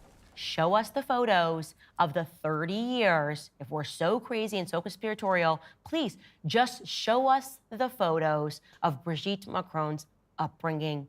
It would be so simple. In fact, it is crazy that the furious Macron won't just do that. It is crazy that the press is scrambling to protect this narrative. It is so obviously fraudulent to not do something so basic and so easy that would dissuade all of these rumors. And guess what? Now it's not just a big story happening in France, it's a big story happening in America. There are several journalists that are planning some big exposés into this matter. So be warned, French press. I wouldn't want to be on the side of evil. Ja kattokaa nyt, siis Michelle Obama ja tämä ei ole ainoita. Tajutteko te? Kattokaa. Ei ole ainoita, mä näytän teille. Ja tässä on nyt Ranskan pääministeri uusi, tämäkin on kuulemma homppeli, nyt tuli joku sana tuolla chatissa. En tiedä, ehkä toi vaatii sen, että sä pääset maitten johtoon, mutta sitten kattokaapa. Sitten myös Barbara Bushistakin nyt on sanottu, että se on mies, se on ihan selvästi mies, Barbara Bush, kattokaa. George is the only person running for president who has been a congressman, the ambassador to the United Nations, the chief of the U.S. liaison office to the People's Republic. Bro, tässä vaiheessa tämä on joku sairas juttu, että kahdella presidentin Yhdysvaltojen viimeaikaisimmilla presidenteillä Obama ja Bush, niiden vaimot onkin miehiä. Ranskassa nyt on paljastunut, että presidentin vaimo on mies. Mikä voi olla chanssi, että tuommoisten maiden johtoon pääsee transuja presidentin vaimoksi? Onko tämä joku, mikä tämä juttu on? Tämä on hidastettu video. Mutta voitte katsoa Barbara Bushista kuvia. Täällä on myös teoriata, että se olisi jopa Alistair Crowley isä, toi Barbara Bush. Kattokaa nyt.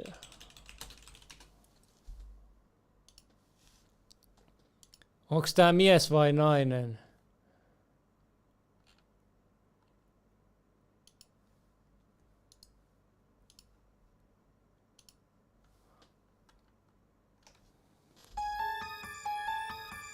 Eikä tää jää tähän näin, on vielä lisää näitä, kattokaa. Ottakaa hetki. Ja muistakaa, että Baphomet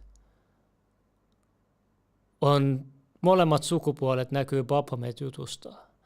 Jos mä halutaan mennä oikein diippiin tähän hommaan, niin siellä alkujuuressa on tää, en tiedä, väitetysti. Voi olla, että ei ole.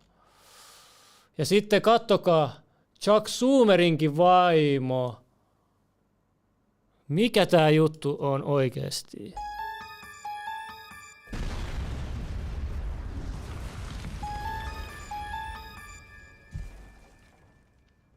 Näin avoimesti ja jengi ei ole hereillä, jengi ei edes niinku taju. Hetkoneen. Mikä tää juttu on? Älkää unohtako. Big Mike in the house. Oh.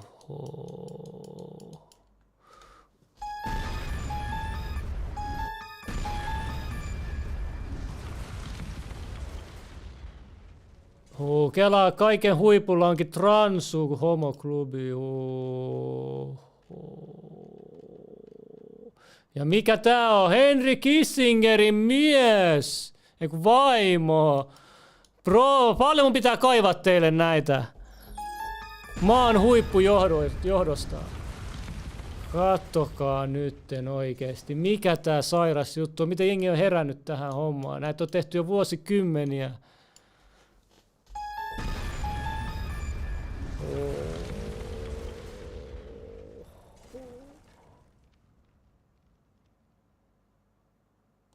Tämä on jo oikeasti ihan oma salaliittonsa ja lähtee miettimään, että mikä tämä pohjimmainen syy on tässä vaiheessa. Miettikää, ketä näitä maita johtaa oikeasti. Valehtelijoita. Näin isoja valheita meille syötetään oikeasti.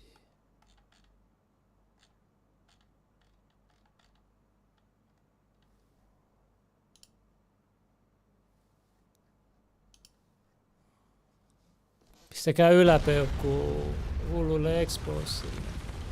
Jos me halutaan mennä vielä syvemmälle näihin nyt, mistä näistä on kyse, nämä transu- ja homo-salaliittojutuista, niin tämä oli viimeisin podcasti, minkä teki ennen kuin ne pidätettiin hetkeksi. En mä tiedä, varoitettiinko niitä, vai oliko se vaan puhdasta sattumaa, mutta katsotaan mielenkiintoisia juttuja. Jos te ette nyt joku tiennyt, viime lähetys me tuotiin Joe Senasta, me spekuloitiin, onko sille tehty nöyryytysrituaali, kun se on ollut tällä, se on pukeutunut naiseksi leffassa. Niin heti tämän jälkeen oli Oscarit yli seuraavana päivänä ja sitten tuli tämä uutinen. Vielä lisää nöyryytysrituaaleja John Cenalle. Mistä on kysymys?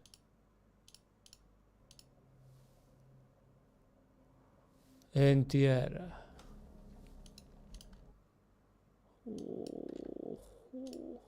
Mut katsotaan nyt tää video. When we were getting arrested because we refused to take that $50 million sponsorship contract, which made us basically gay, and we refused to take it. Yeah. Because they told us effectively. In fact, let's just tell them how it is. Let me explain to everybody how the world works. Oscars are a reward for being owned. Congratulations, you've been a good slave to the Matrix. You've been a good cog in this system. You don't get an Oscar unless they're happy with you.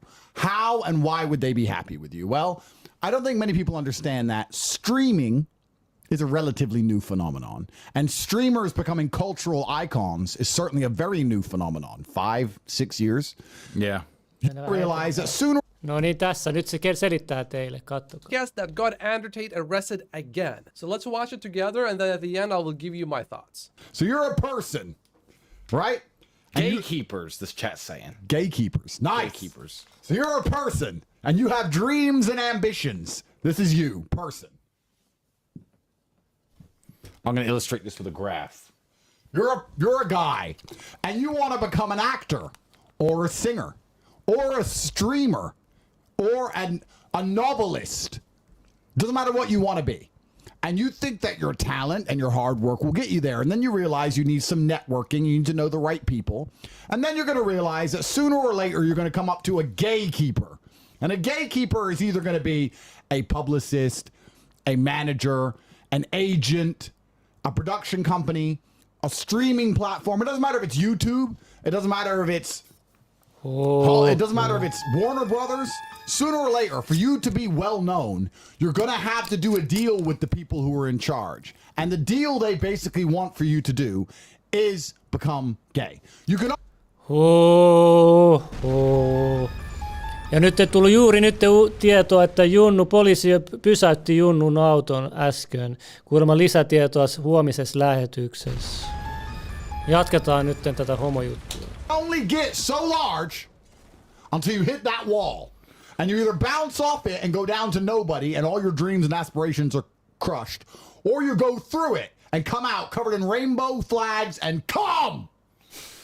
As you can see from the diagram here, the blue line represents people like me and Andrew. So you have the fame axis and the success axis. So you start from nowhere. Everyone is here. Even you watching home are here with no success and no fame. Me and Andrew are what the blue line should have been. And the blue line goes up here, and this line here that intersects our childhood demands. You better embrace the gay, because then your fame, this black line is Lil Nas X, and that's not a racist joke, goes all the way up to the fucking sky. This is what should happen to people who don't bow, and this is what happens to people who do. But I'm going to give you two lines. I'm going to give you two new lines.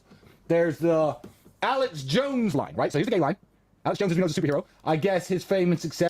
money because he sold a soul to his gay paymaster. Well, he was pretending to be an OnlyFans guy as the character of the movie and releasing OnlyFans.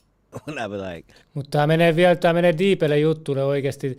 Tuolla on oikeasti vaikutusvaltaiset joku homo-transuklubi, ja ne niin kuin pitää huolta, että jos sä haluat samalle levelille tonne ihan huipulle, oli se viihde tai politiikka, mikä tahansa alla, niin sun pitää tehdä jotain homohtavia juttuja, että sä pääset sinne. Ja sä mietit, niin kuin, mikä tämä kaikki on, mikä tämän kaiken tarkoitus on, mikä järki tässä kaikessa on. Niin se on ne oikeat kysymykset esittää. Sitten me ehkä mennään, en mä tiedä, ehkä me mennään Bob-hommeleihin tai johonkin muihin juttuihin, en tiedä. Tämä homma menee sitten tarvittaessa aika syvälle sitten, että mikä tämä homman nimi tässä on. what movie I'm in because there's no need. I can promote it other ways. I won't do it. G of the week. G of the week.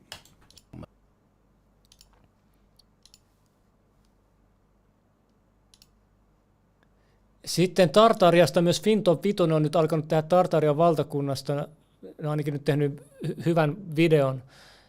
Tästäkin me ollaan aikaisessa salaliitossa tuotu esille tämä, mutta tässä on hyvin selitetty se. Mä laitan vähäksi aikaa tämän. Tähän kaikkeen liittyy myös niin kutsuttu mud flood, eli mutatulvateoria, joka kertoo meille, miten aikoinaan kukoistanut sivilisaatio kohtasi loppunsa. Ihmiset ovat yrittäneet selvittää, että mistä nämä puheet ovat saaneet alkunsa, ja uskotaan, että ainakin osa siitä saattaa olla lähtöisin venäläisen pseudohistorioitsijan ja matematiikan professorin Anatoli Fomenkon kynästä, joka on tykännyt kyseenalaistaa tunnettua historiaa monissa teoksissaan, vaikkakaan hän ei niissä suoraan tästä nimenomaisesta teoriasta kirjoitakaan. Nykyiseen loistonsa teoria nousi mahdollisesti tästä vuonna 2018 tehdystä postauksesta, jonka pääsee nykyisin näkemään vain internetarkistojen kautta. Kuten huomaatte, postauksessa puhutaan nyt Tartarystä, ja hyvä on huomata myös se, että Tartary, latinaksi Tartaria, todella oli termi, jota länsimaalaiset käyttivät Keski-Aasian pohjoisista osista joskus 1200-luvulta lähtien aina 1800-luvulle asti. Ainakin yhden teoriaversion mukaan Aasiasta levinnyt Tartaria oli lopulta kenties jopa maailmanlaajuinen sivilisaatio, joka oli teknologisesti huomattavasti kehittyneempi kuin historiankirjat meille uskottelevat. Päinvastoin se oli tieteen ja kulttuurin kulta-aikaa. Tuo yhteiskunta perustui yhtenäisyydelle, rauhalle ja harmonialle, toisin sanoen täysin eri arvoille kuin mihin me olemme tottuneet. Tuolla nyt unohdetulla teknologiallaan he rakensivat upeita ja vaikuttavia rakennuksia ja monumentteja ympäri maailmaa. Sellaisia, joita emme nykyisin kykenisi rakentamaan, ainakaan järkevän ajan puitteissa. Mutta sitten jotain oli tapahtunut. Jokin suuri ja odottamaton luonnonkatastrofi, joka tuhosi Tartarian valtakunnan ja sitä asuttavan sivilisaation ikuisesti. Mä suosittelen katsoa tämä koko video 15 minuuttia Finton Vitosessa. Tuo oli hyvin laitettu. Sitten mennään vähän Antarktikaan. Tämä on aina niin mielenkiintoinen juttu, mutta mä suosittelen myös katsomaan tällainen The Five Wilesista 3 miljoonaa katselukertaa 3 viikkoa sitten.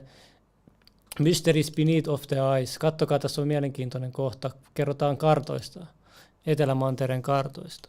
1818 was the most accurate in the world. Well, almost. If you look at the southern hemisphere on the Pinkerton map, nothing exists, just open sea. Now, that makes sense. Antarctica wasn't discovered until 1820. It wasn't confirmed to be a landmass until 1840. But older maps show Antarctica not as a giant frozen continent, but as a land free of ice, a land where plants and animals lived. And these maps go back to the 1500s. In 1513, the Piri Reis map was compiled. Pee-wee Reese? Piri Reis. What'd I say? The Piri Reis map shows the coastline of Antarctica and the animals living there. The Orontius Phineas map is dated 1531.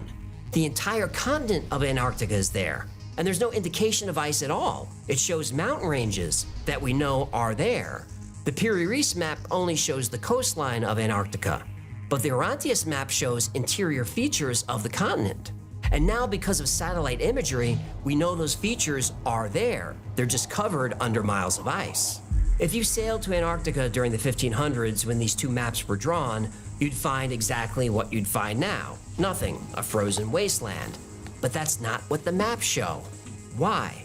Because these maps are based on much older maps. But how old is the big question? And it's a question that mainstream scientists don't want to answer.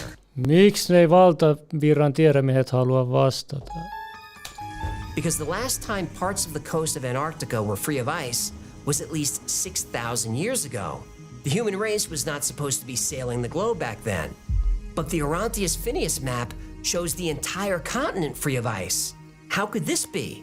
Because it's based on a map that was drawn not 6,000 years ago, but 12,000 years ago.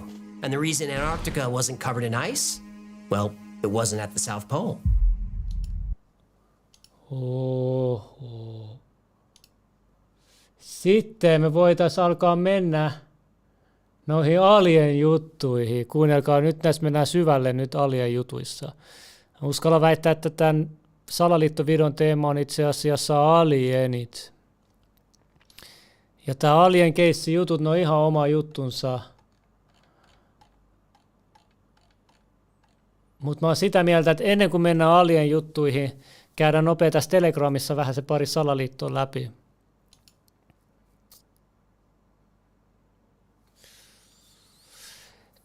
Tosiaan, nyt joku kritisoi, että mä käyn niin nopeasti tai hätäisesti jotain läpi, että ymmärrän, että jos mä jäisin kunnolla jokaista juttua näyttämään teille, niin me oltaisiin aamuun asti täällä.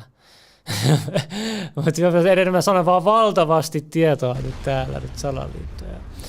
Nyt viimeisin salaliitto, mikä on kiertänyt, on nyt kuninkaallisen puolelta, että miksi toi prinsessa brittien niin on ollut kateissa alkuvuodesta lähtien, ja viimeisin asia, mikä herätti todella paljon uutisointia ympäri maailmaa, oli tämä selvästi tekoälyllä fotosopattu kuva muka prinsessassa, mikä ei todellakaan pidä paikkansa. Nyt jengi miettii, että mitä oikeasti on tapahtunut. On spekuloitu kaikkea, että joo, että se sai selvää, että sen mies petti sitä, ja joo, ne piilottaa jotain ja tätä. Mä en tiedä, mikä se syy on.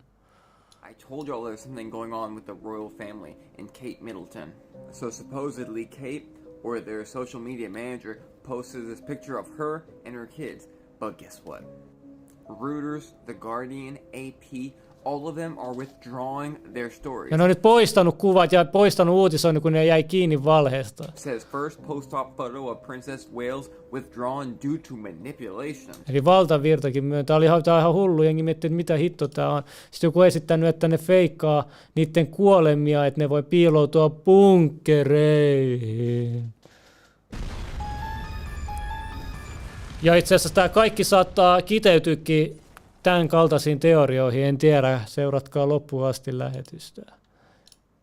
If you have been wondering why Kate Middleton's alleged disappearance has been all over the news, TikTok, Twitter, I'm gonna break it down for you in less than 2 minutes, okay? And yeah, we're gonna talk about the photo, okay? The royal family just released this photo, and we're gonna go into why everybody thinks it's photoshopped. And like I always say, everything I'm about to say is alleged. I don't know these people. Getting abdominal surgery, she was gonna recover, and then she'd resume her duties on Easter. A few days ago, TMZ snaps this photo of Kate being driven around by her mom.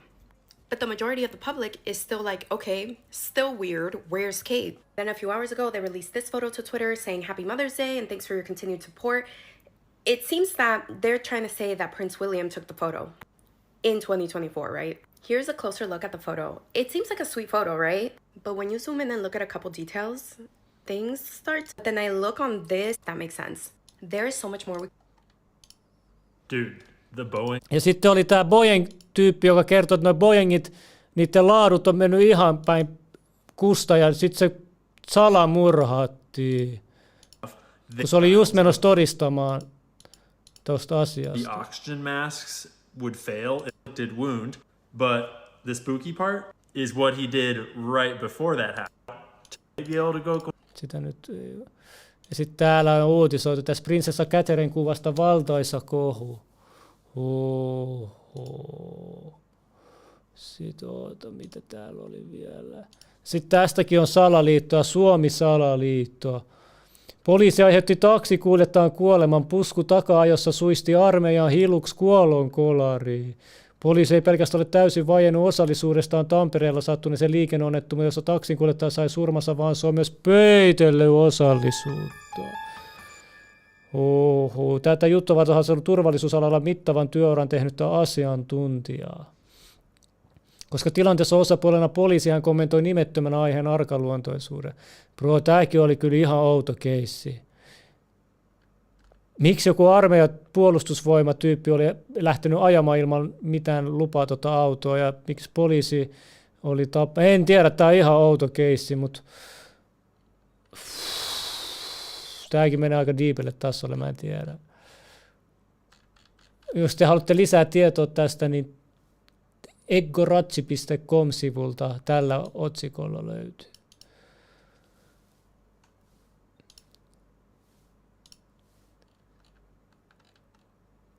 Ja sitten täällä on joku tehnyt tällaisen kuvan laittanut CDC Jenkeissä, Center of Disease Control and Prevention.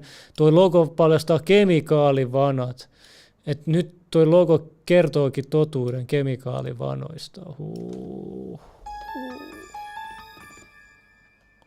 Ja nyt on löydetty lisää väitetysti alieneita, 2 tällaista, ja niiden Etelä-Amerikasta, ja niiden nimet on Sebastian ja San Diego. Mä otin kuvakaappauksen videosta, mutta tollasia nyt väitetysti. Jännässä asennossa, en tiedä noista. Täällä on lisätietoa, että nämä mukaan yli 1000 vuotta vanhoja. Ja sitten kuulemma toi Sebastian, eli tämä puolimainen alieni, niin sillä on joku omituinen metallipleitti, jossa lukee jotain muinaista tekstiä.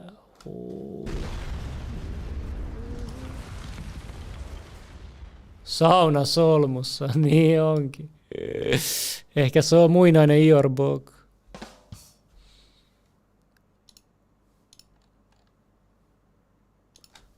Sitten poliisi on paljastanut omiin jotain yksityiskohtaa.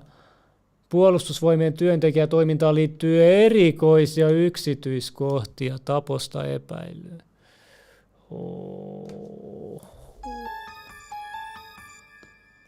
Kato, poliisin mukaan tapaukseen liittyy useita puheluita, joista ainakin yhden epäilty soitti itse hätäkeskuksen ennen törmäystä. Musta tuntuu, että toi kaveri on tiennyt jotain hullua ja lähtenyt vaan pakoon tuolla autolla ja poliisi on jahdannut hinnalla millä hyvänsä. Se on soittanut vielä hätäkeskukseen kertoakseen jotain ja sitten se kuoli ja sitten jotain,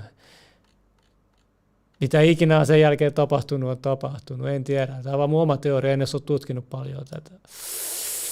Ehkä mä oon ihan väärässä, mä en tiedä, tuossa on vaan jotain hämärää tuossa koko tapauksessa. Ja sitten joku ranskalainenkin otti mun yhteyttä ja sanoi, että tästä oli tullut iso juttu tuosta Ranskan presidentin vaimosta, että tuo se esille ja tässä mä nyt oon tuonut.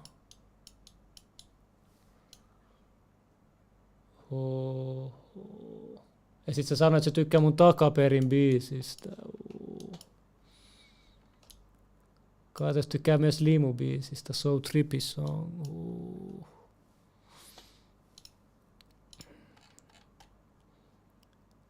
Ja sitten täällä on tällainenkin uutinoinnin tehty, että salaliittoteoreetikot uskovat John Sinan alastoman Oscar-viuharautuksen olleen saatanallinen rituaali. Nöyryytysrituaali ja myös jotain liskomies-eliittijuttuja on laitettu tähän.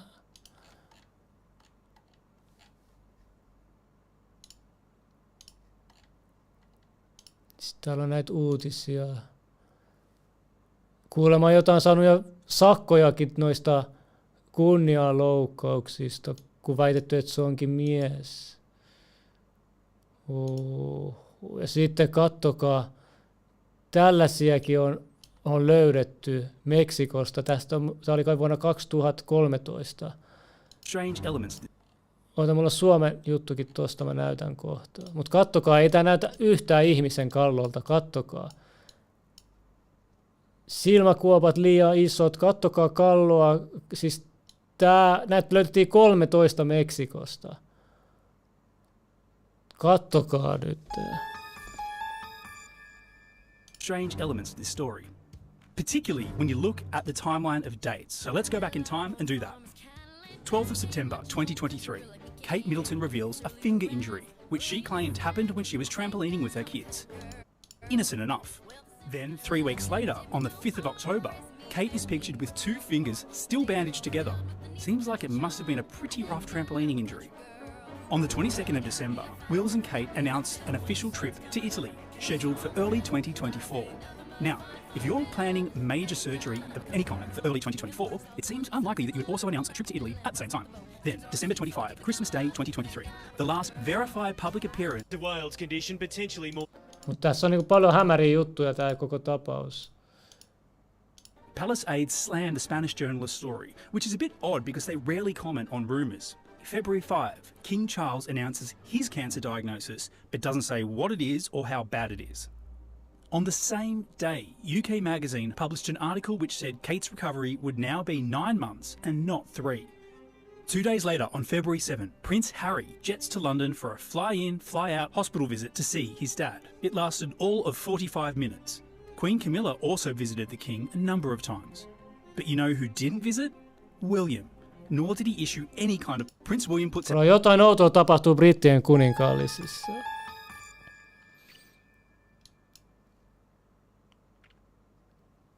Ja kattokaa tätä. Dominic Ardium,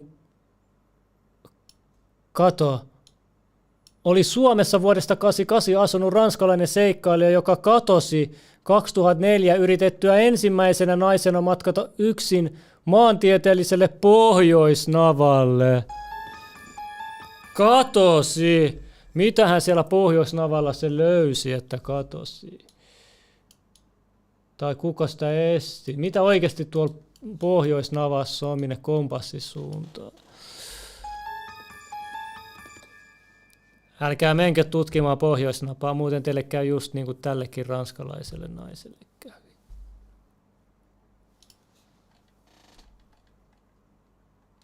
Sitten kattokaa, tällainen on Suomessa. Laitetaan Salaliitto Teme.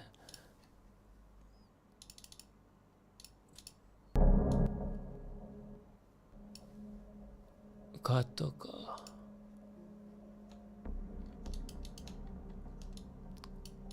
Kato, Muurame saarelta Jyväskylästä jonkin matkaa etelään. Kattokaa, onko säkin jääkauden tekemään? Tuhansia kiloja painava kivi on muinaissuomalaiset vaan nostanut tuohon ylös chillisti. Aika omituinen. Katsotaan, mitä tietoa tästä löytyy. Tapion alttari. Virallinen tiedeuskovaisten selitys luonnon erikoisuuksilla on, että jääkausi niitä kiviä asettelee. Jääkausi on aikamitta, joten pitäisi sanoa, että jää asettelee tai jotain muuta. Mutta jääkausi kun ei mitään asettele, niin se on sopiva väljä mielikuvitukselle.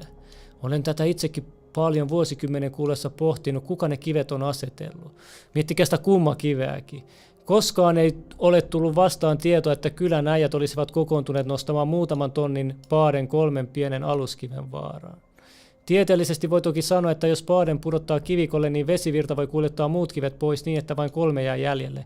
Mutta ei se sulje pois sitä, että voivat ne olla ihmisiäkin. Ei ole myöskään kertomuksetta, että paikalliset samaanit tai voimamiehet olisivat jalkakiveä pystytelleet. Mutta jättiläisistä kerrotaan. Paljon kansanperinteen tarinoita jäteistä ja heidän liikuttamistaan kivistä, ja aivan samanlaisia tarinoita tuli heti vastaan Skuen saarelta Skotlannista. Te tiedätte, että mä oon käsitellyt näitä jättiläisiäkin, ja itse asiassa niitäkin käsitellään kohta ihan lisää. Kyllä se on jättiläisten tekemä, kattokaa. Mä en tiedä, kuinka isoja sitten ne jättiläiset on ollut, koska sitten on myös se kummakivikin on niin mielenkiintoinen juttu, missä itsekin on ollut mukana.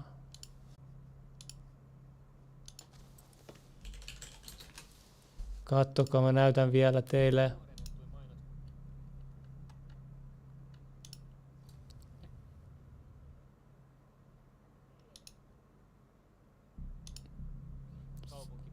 Oottakaas hetki. Täällä, kattokaa. Täällä on videokin, mä kävin tuolla kummakivessä. Kattokaa.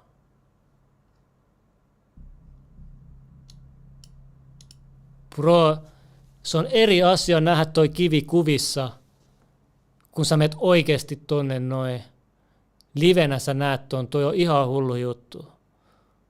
Keskellä ei mitään, ei ole mitään kiviä muita lähellä, tuolla on vaan normimetsä, sit yhtäkkiä, bro, mä ikinä unohtan sitä eka sekuntia, kun mä näin sen metsästä tän näkyn. Mä en voinut uskoa silmiin, hetkeksi se oli niin shokeraava. Se yhtäkkiä vaan tollanen kivikasa on sun edessä.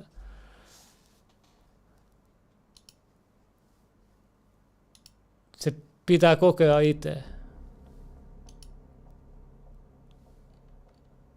Sitten Grand Canyonista. Täältä on löydetty, on salaliittoja aika hyvillä todisteilla, että tuolta on löydetty egyptiläisiä artefakteja eri luolista Grand Canyonista.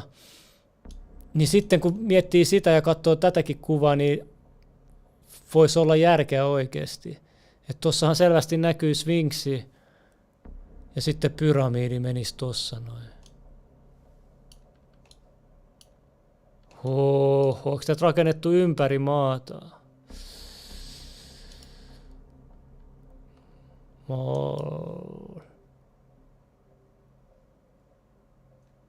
Niin, tuossa kun tuossa makro, niin sitten. Sitten täällä on laitettu tällainen arvojärjestys, kun joku miettii, että kuka tätä maailmaa ohjaa. Niin ekana on laitettu, että Demiurg, Saatana, Lucifer, Baal, Molok ja sitten tulee arktonit ja reptoidit, tällaiset niin kuin alienit.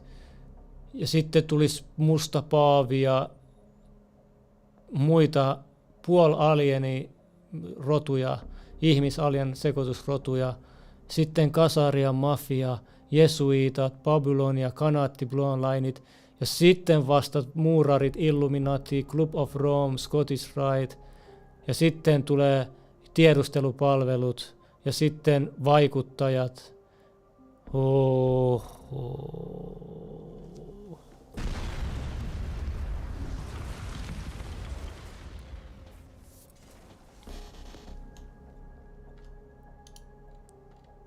Ja Ryan Garcia on tullut paljon kaikki hulluja juttuja viime aikoina ja nyt jengi on ihmetellyt, että mitä sen silmät on näyttää niin oudolta kuin pandasilmät, onko sille tehty jotain.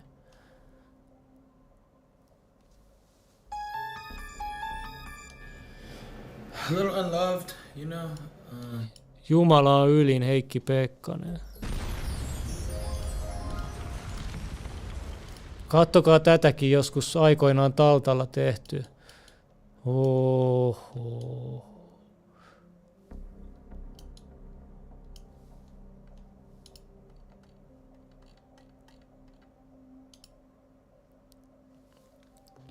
Kattokaa tätä. On ollut paljon juttuja näistä erilaisista saatanallisista bileistä muista. Ja täällä on tällainen, kun mulla on semmoinen palapelikirja. 10 vuoden aikana mä kerännyt kaikkia salaliittoja siihen kirjaan, mitä mä joskus aikaisemmin myin. Ehkä mä myyn uudestaan. Tällainen. Niin mä oon ottanut täältä pari otetta tästä kirjasta teille. Niin siinä oli tällainenkin, mitä mä olin melkein unohtanut. Ja Scorpion bändin basistin mukaan hän näki kuokkavierailussa eliittien juhlissa ihmisten murhia viihdettä varten ja sanoi olevansa asiasta tosissaan. Video minuutin pituisesta haasta löytyy tästä ja tuolta se löytyy. Nyt Google on tosi huono haku enää etsiä mitään, mutta kyllä se varmasti löytyy. Jos ei Googlesta löydä, niin jollain toisesta hakukoneesta. Katsotaanpa. Tämä on vielä TMC:stä tämä haastattelu.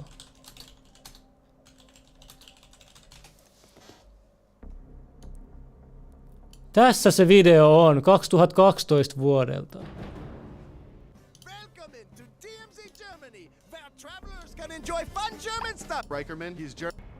No niin, kuunnelkaa. We got this guy, Ralph Reicherman. He's German. Not much. He was the bass player for the Scorpions. Yes, the Scorpions! You made Germany's rich scene. Any German fetish parties going on later? I don't go to fetish parties. Oh my god. This is where things in this video take a weird turn. I went to one time. I've seen really bad. Was it like a donkey show or?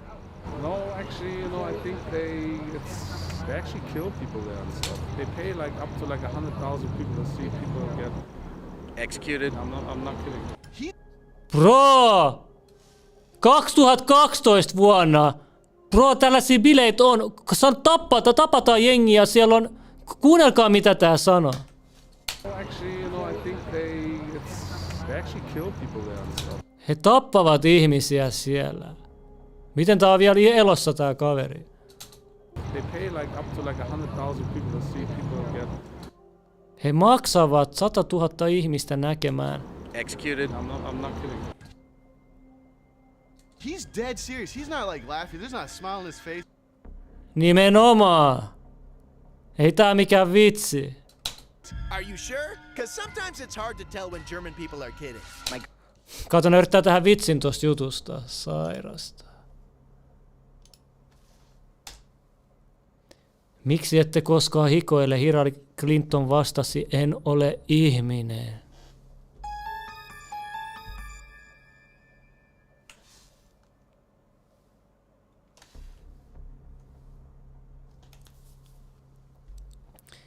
Ja Taru Sormusterran päänäyttelijä Elijah Wood on puhunut jo 10 vuotta sitten, että Hollywood on ison, powerful, vaikutusvaltaisen pedofiiliringin alla.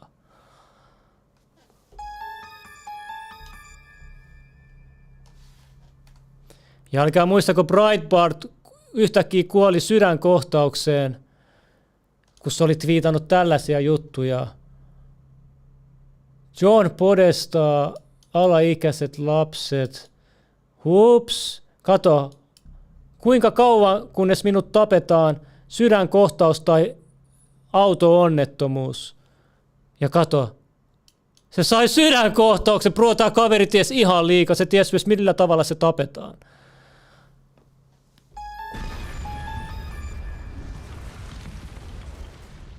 Lepää rauhassa. Legendaarinen Shaku O'Neal laukoi todella kummaa tekstiä uskoo maapalloa litteäksi. Vaikka taskussa on tohtorin paperit ja tuo vielä vapaamuurari.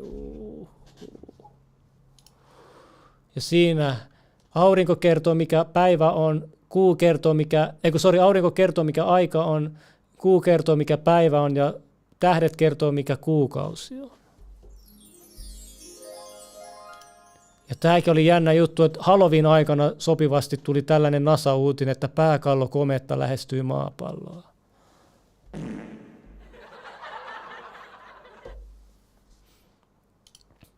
Hämmentävä kyselytulos. 3/3 nuorista amerikkalaisista ole varma, onko maapallo pyöreä.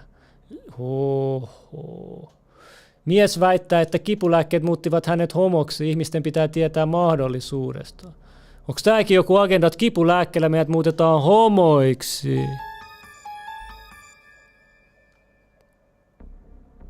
Nyt me tutkitaan toi asia.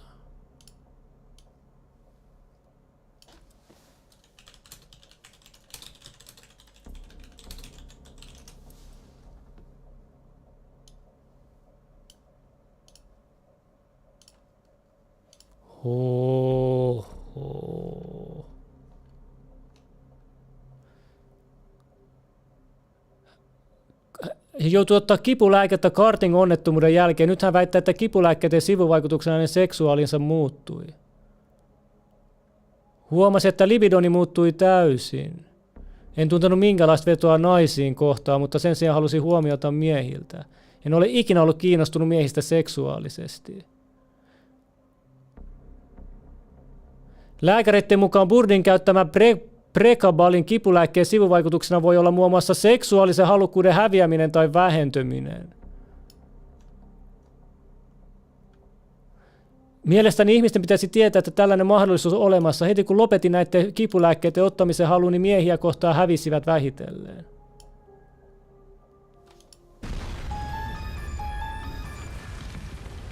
Testot romahti.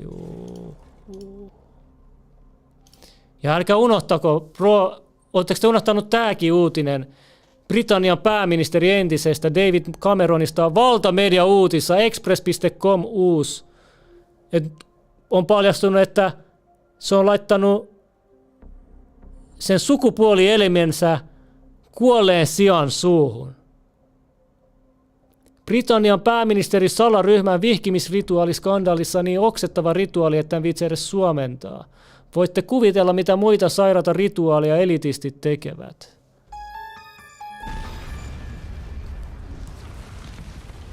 Bro, mikä nää juttu oikeasti on? Kaikki, jotka on isojen maitten huipulla, ne on joko pedofiileja, transuja, homoja, tekee outoja rituaaleja, sairaata seksuaalisia rituaaleja.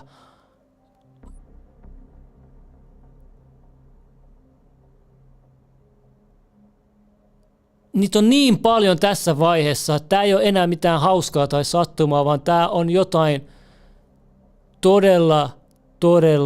todella omituista ja outoa.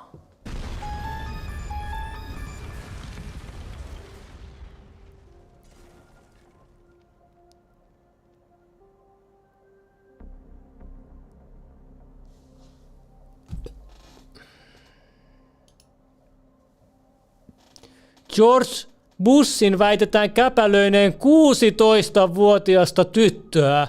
Mitä teini sanoo USAn Expressin Ilta-Sanomissa? Bro, mikä tää juttu on?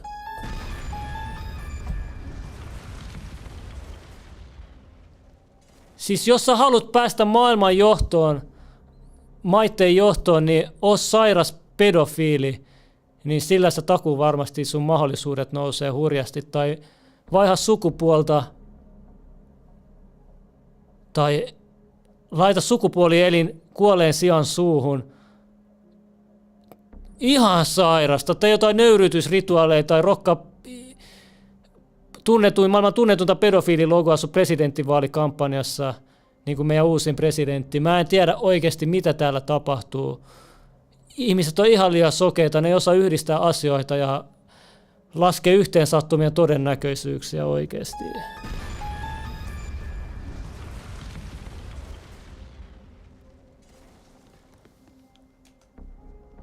Uhreja polttomerkkineet seksikultin tutkinta. Viskiyhtiön upporikas perijätär pidätettiin. Kattokaa, mitä nämä vaikutusvaltaiset perijättäret tekee. Uhreja polttomerkittiin seksikultti. Kaikki nämä Epsteinin saaret. Bro, mitä tää homma on oikeesti? Mitä tuolla ihan huipulla tehdään? Nämä on ihan vinksahtaneita nämä meidän maiden johtajat, jotka päättää meidän asioista.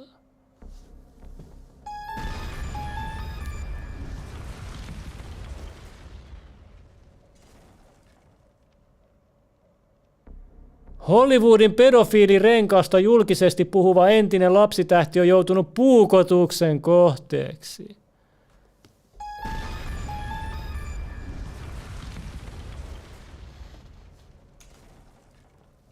Alzheimer-taudille löytyi uskomaton altistava syy. Magneettiset hiukkaset ilmassa ja niitä on kaupungeissa kaikkialla ja ne imeytyvät aivoihin.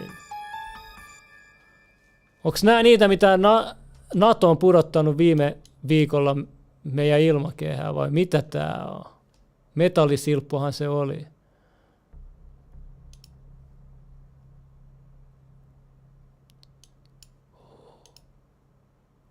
Mut joo, tää tulee vaan vapautuu autojen pakoputkista niin äkkiä sähköautot. Oikeesti.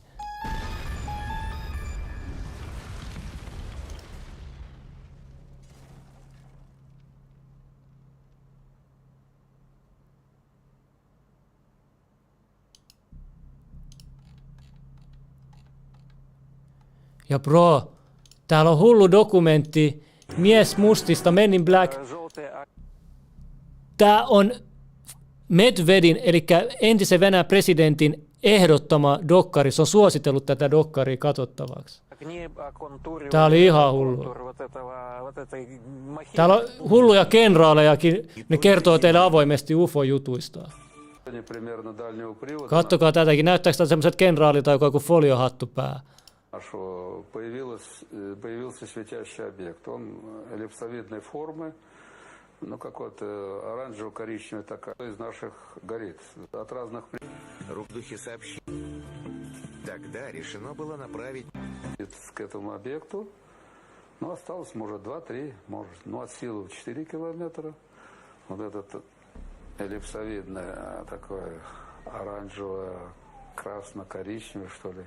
С колоссальной скоростью, примерно под углом 78 градусов, колоссальной скоростью ушел вверх, потом превратился в точку и потом вообще исчез.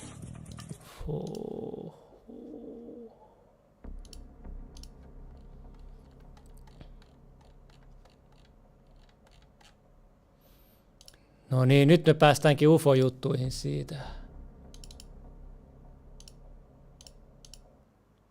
Okei, ootteko te valmiina?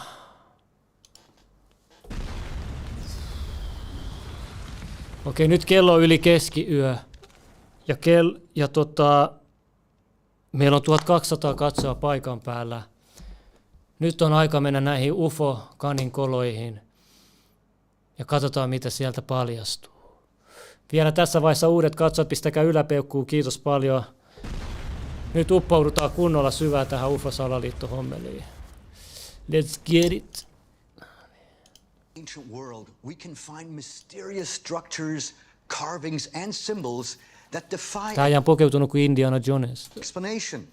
For ancient astronaut theorists like me, these are signs that our ancestors were influenced by extraterrestrial visitors. More than 5,000 years ago, the Indus Valley civilization emerged in the Punjab region of modern-day India and Pakistan. Its people produced the foundational texts for Hinduism, which is widely regarded as the world's oldest tiedätte, veli, meitsi kuuluu maailman vanhimpaan uskontoon. religion. And today, has more than 1 billion followers. The earliest of these texts, called the Vedas, describe how the gods provided humankind with a visual guide to sacred sounds.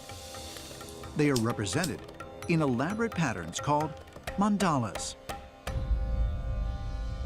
The Vedas tell us that the gods taught humans how to chant, how to pray, and to sing in order to communicate with the gods. Mandalas are mnemonic devices used to Slim Hindu, joo mä oon hindulainen. often in tandem with chanting. So what they're doing is they're essentially translating sound into visual patterns. Mandalas are important components in both Hindu and Buddhist faiths.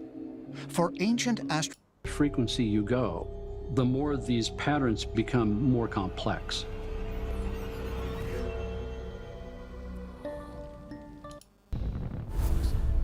At number 2 on our countdown, crop circles.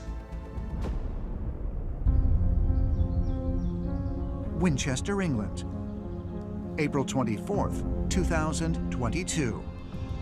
A mysterious geometric pattern emerges in a field of mustard plants.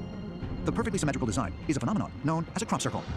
Crop circles are basically features. They tend to be complicated. Kattokaa nämä jotkut on ihan hulluja, kattokaa näitä. Bro, kattokaa tätä. They tend to be complicated designs of unknown origin. Crop circles range from small discs to elaborate pictograms, hundreds of feet across. They have been found in various crops, including wheat, barley, oilseed rape, and corn. In terms of the patterns themselves, they've been undergoing this amazing sort of ramp up in sophistication. You can find these huge, what they call pictographs, that span hundreds of feet across a whole field and feature multiple components, and they're arranged with mathematical precision. Crop circles appear in more than 50 countries, and there literally have been thousands of them, maybe over 10,000 crop circles that we're aware of in the modern era.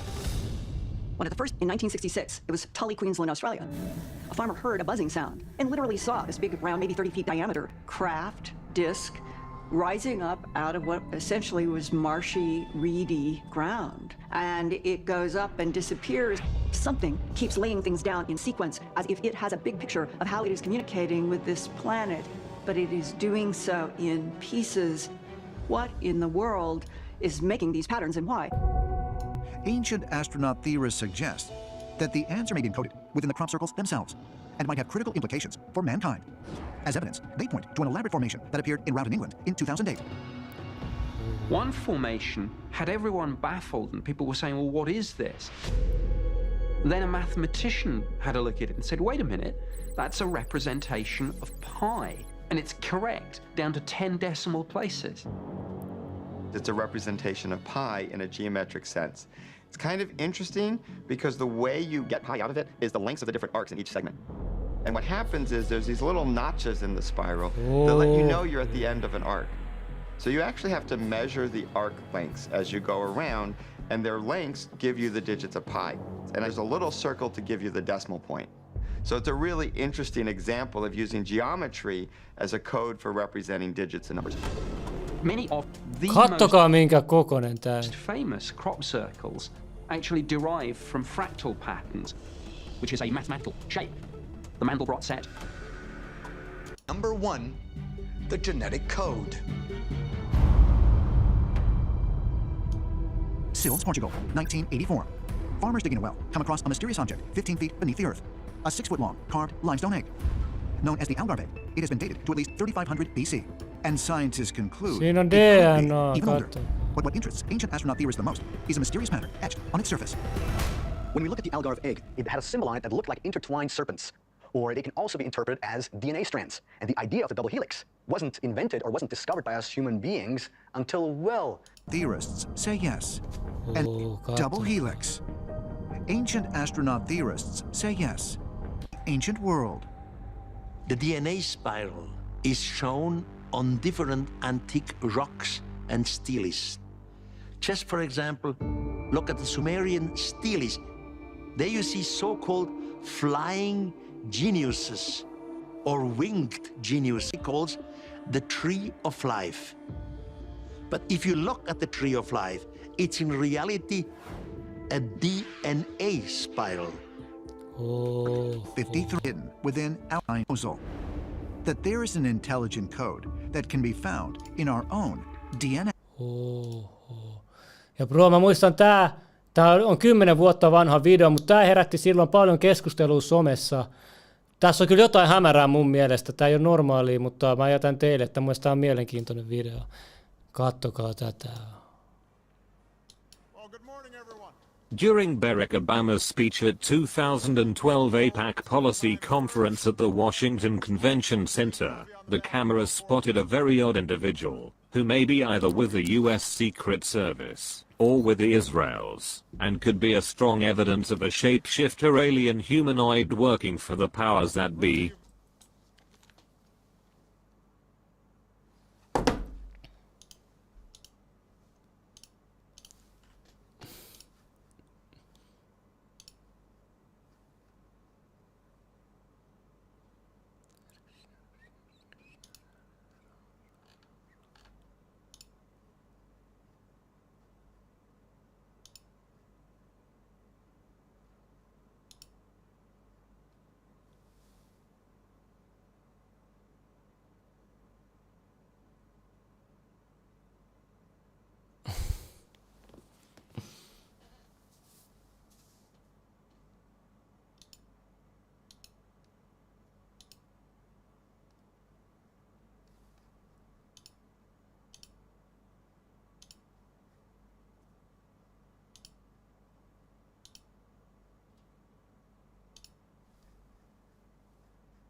Joo, we back, veli, älkää huoliko, veli. Oota, mä katon, ollaanko me backiin vielä täällä, oota.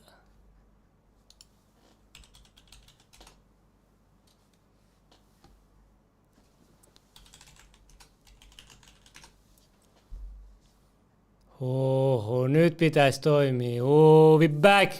Eli mä sanon, kuka ei pysäytä tätä jaksoa, älkää huoliko, aina historiakanavankaan on aina tollasta. Ei voi mitään, mutta mä otin sen riski, ei mua kiinnosta. Pitää olla vaan varovainen History Channel-kanavan videoiden kanssa, ei mitään. Hyvä, kun ette luovuttaneet. Oota, mä katon vaan, että live näkyy. Tsekkaa vaan täältä mun omasta puhelimesta. Mulla ei vaan näe vielä täällä tilauksista. Vähän saattoi kustaa nyt tätä algoritmia. Katsotaan, mä kirjoitan Leveli. Ei näy. On täällä nyt 1000 katsojaa, joo. No niin. Back in the game, jatketaan siitä mihin jäätiin. Ootteko te valmiita? Just kun mä olin näyttämässä parasta videoa. Ja voi lahjoittaa tuolla videon tiedoissa.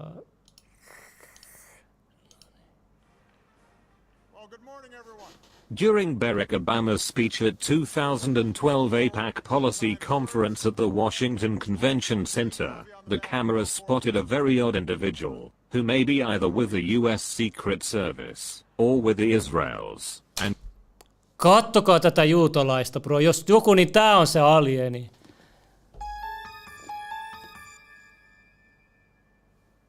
Kattokaa tätä.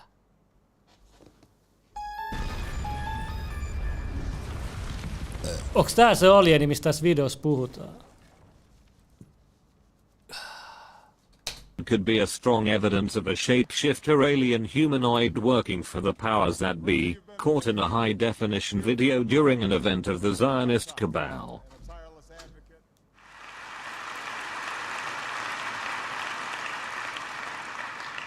Four years ago, I stood before you and said that Israel's security is sacrosanct. It is non-negotiable. That belief has guided my actions as president. Even though at first sight he looks just like the average Secret Service spook, a series of odd features on his head, face, plus a very strange behavior and creepy movements, suggest something else. But due the low lighting in half the amphitheater, he would pass unnoticed or regarded as a normal human being by the crowd, and everybody who watched this video, if it was not by the camera of the Jewish News 1, which caught him from another angle apparently shape-shifting into some sort of reptilian non-human form. Ooh.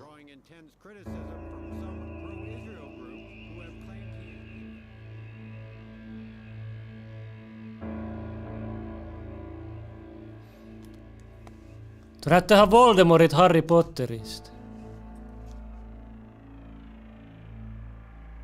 Disregard all the distortions and image artifacts caused by post-edition zooming, and pay close attention to how his head features suddenly change. His ears, his nose, his chin, cheekbone, jaw and mouth are no longer looking human at all. Matter of fact, now he has a blatant non-human face. So what just happened? Ei oo muokattu video, tää on ihan oikea video. Mä muistan kun tää tapaus tuli.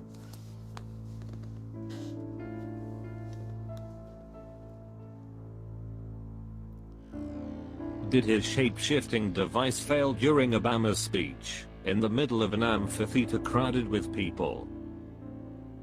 Is he an actual reptilian humanoid? Is he one of the Anunnaki? Is he a tall grey bio-android, or what? Is that video evidence that the Illuminati elite is in bed with at least one ancient extraterrestrial race, hidden in plain sight, and pulling the strings of mankind? Ufot suojelee homotransuja. I am... Ja tässä vielä Ilta-Sanomien uutiset. 1000 vuotta vanhasta haudasta löytyi 13 muukalaiskalloa. 13 lapsen kohtalo yli 1000 vuoden takaa. Lapsen? Mikä alien lapsi? Kattokaa tätä kuvaa. Tässä ei ole mitään ihmismäistä. Tässä ei ole mitään ihmismäistä tässä kallossa.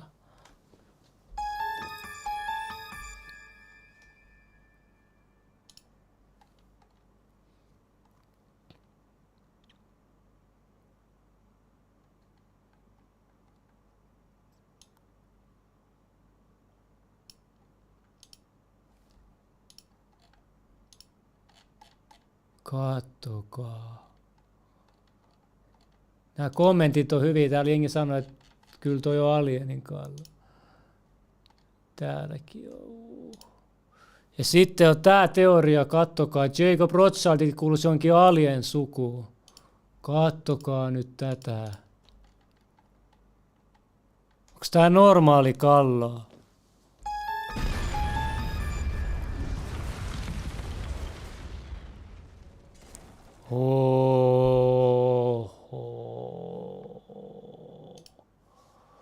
Tähän on laittu toinenkin tyyppi, kattokaa. Simon Peres, Israelin entinen presidentti. Kattokaa, tässä on normaali ihmisen pää.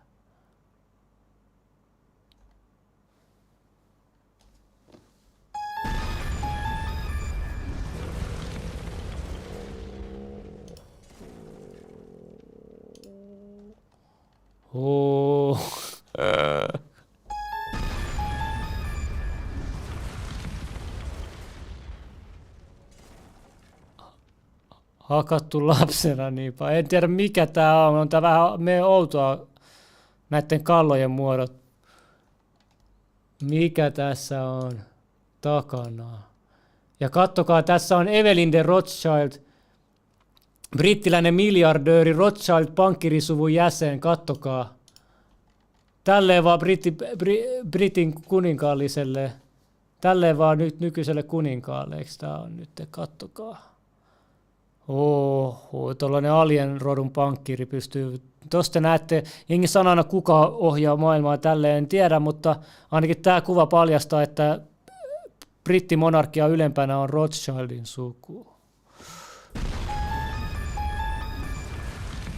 Ja sitten myös tämä Akhenaten, tämä pidettiin eniten kaikista Egyptin faaraista alienina, on tämä Akhenaten, se on niin oudot kasvonkuviot ja kallo. Tästä liikkuu paljon teorioita, että nämä alienet on ollut niin kuin kauan ennen meitä väitetysti. Ja kattokaa tätäkin kuvaa Akhanaten perheestä. Kattokaa näitä lapsia, näyttääkö tämä ihmislapselta? Nämä näyttää alien lapselta, kattokaa. Ei näissä ole mitään ihmismäistä.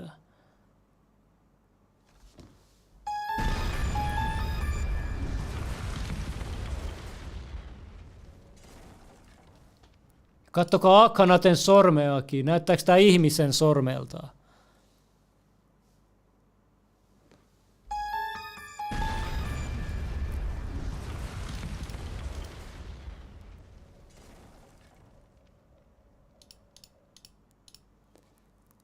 Ja tässä mä oon näyttää teille vielä näistä muinaiskulttuureista. His face look about. Löydettiin joku, mä en nyt tätä kokonaan voi näyttää, mä näytän tämän tärkeimmän kohan tästä. We can see something shocking. His head. Tää on Indonesiassa oleva temppeli. Täällä on brittiläiset mennyt tuhoamaan tämän temppelin tärkeitä osia. Ja ehkä tässä selvii, että tämä jonkun tietyn totuuden salaamiseksi. Has been intentionally chopped off.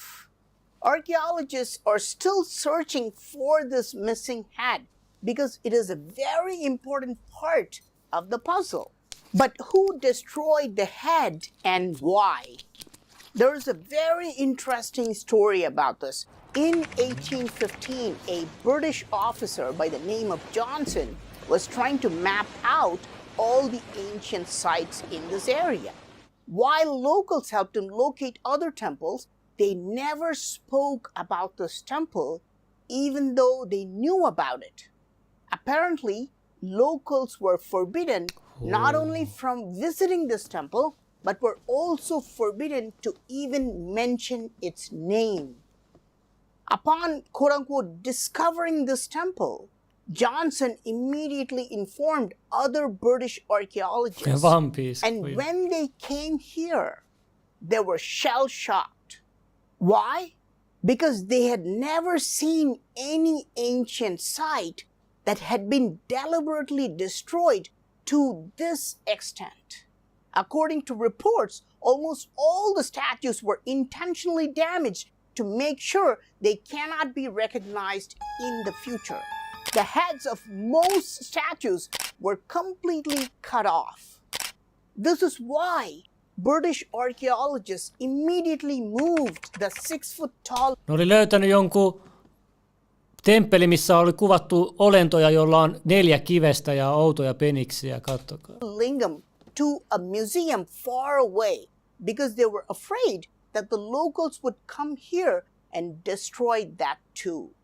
This is the same reason why this carving is also kept locked, because locals may still destroy it.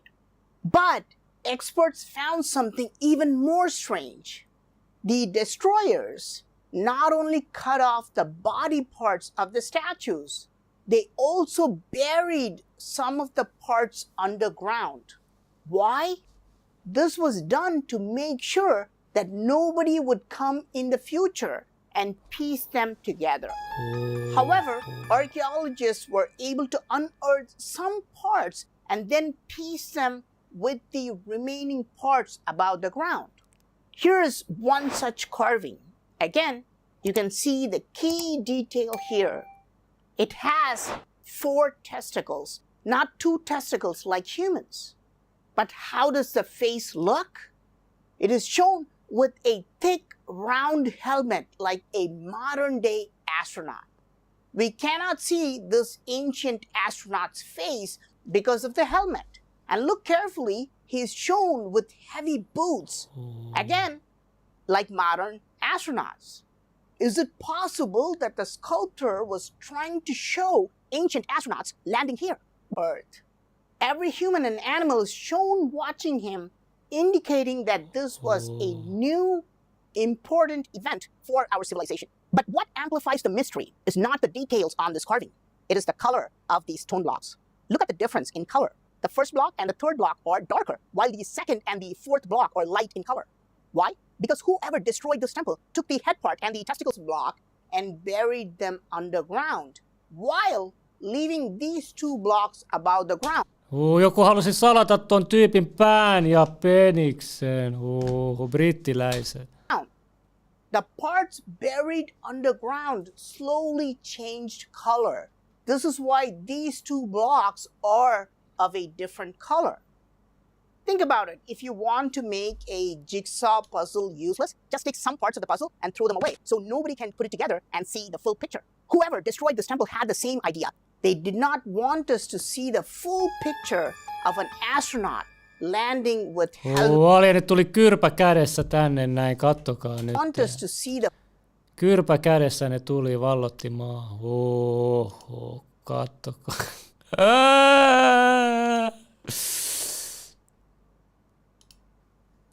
Ja nyt mennään näihin jättiläisjuttuihin. Tämä ehkä hulluin jättiläistarina on tämä, mikä Afganistanissa Yhdysvaltain sotilaat joutuu käymään läpi. Siellä kuolikin sotilas tai haavoittuu myös. Genesis 6. When the human population on earth began to grow, and daughters were born to them, the Bene Elohim saw that the daughters of men were beautiful, and took any of them they chose. The Nephilim were on the earth in those days, and also afterwards, when the Bene Elohim went to the daughters of men and had children by them. What we're looking at is stories of hybridization. And their explanation for these giant hominids is that there was some hybridization happening between Homo sapiens and something else. The giants were the result. The hybrid claim is part of the Minoan story, Norse story, Celtic, Vedic, Greek, and biblical narrative. Kaikki kulttuurit on puhunut näistä jättiläisistä. Nyt te tiedätte ne Suomen kivetkin. Narratives. Kuka? With the earliest written narrative of human hybridization existing in the Sumerian ja alun perin meiltä Iranista. Epic of Gilgamesh.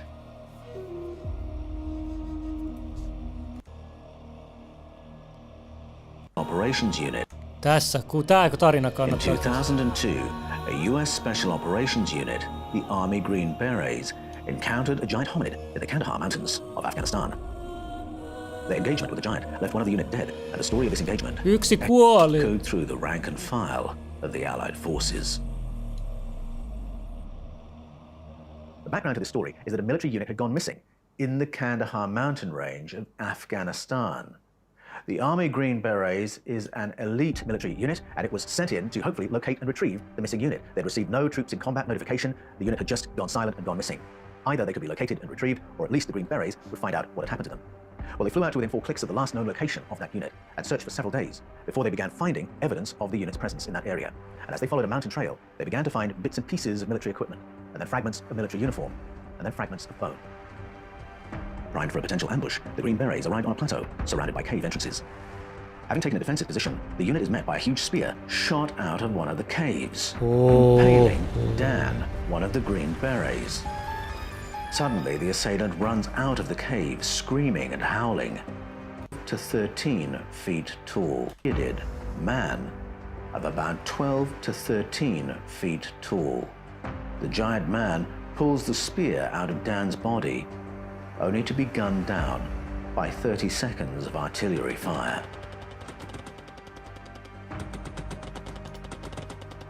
Ja tämä ei ole siis mikään tiedetarina, fantasia-elokuva tai mitään tollasta, vaan tähän oikea tapahtuma. Te voitte ottaa selvää tästä kirjoittamalla Ganhara Giant. Tästä on ihan kunnon raportit tehty. Täällä. Googlesta on vähän vaikea löytää kunnon artikkelia tästä, mutta tämä on kuulemma vaan Comical Conspiracy. Mutta joo, voitte itse perehtyä. Sitten teidän pitää ymmärtää, että miten nämä kartat ja muut on ollut niin tärkeä osa ihmissivilisaatiota ja salaryhmien jäseniäkin. Täällä vapaamuurareillakin Pleiades tähtikuviot on aina ollut tärkeässä roolissa. Mitä sieltä tulee, mitä se tekee? Years ago, it was around about, 100,000 years ago, it was in this position. That's where it is today. What do we have on the first degree tracing board? The same. Kattokaa, tässä on nyt vähän teille näytetty koodausta, kattokaa. When I first saw this talisman in the Clavicular Solomon's manuscript, I noticed Orion was there, and I've bringed it here, and you can see the belt stars aligning with the star in the middle. I knew exactly that outer ring with little lines added to the stars is a puzzle piece, a cipher puzzle. Just as we saw where Solomon binds the region in this talisman. Orion. It has Orion's name. We have the complete cross of Orion. The extra detail fulfills Orion's head and sword stars. Joo, toi Jaltlovin solan onnettomuus on ihan oma juttusa. Se on jo kyllä tunnettu salaliitto, mutta kai senkin voisi tuoda esille. Puzzle begins here. We must follow Orion's belt to the star in the center with beam of light and 4 orbs. The Egyptian Tuaket symbols identifies our local sun's path from horizon to horizon. It reveals the ecliptic. To solve the cipher puzzle, start by following the alignment to the first dial-up symbol. Each component is a piece of a constellation. Proceed anti-clockwise and watch it reveal itself.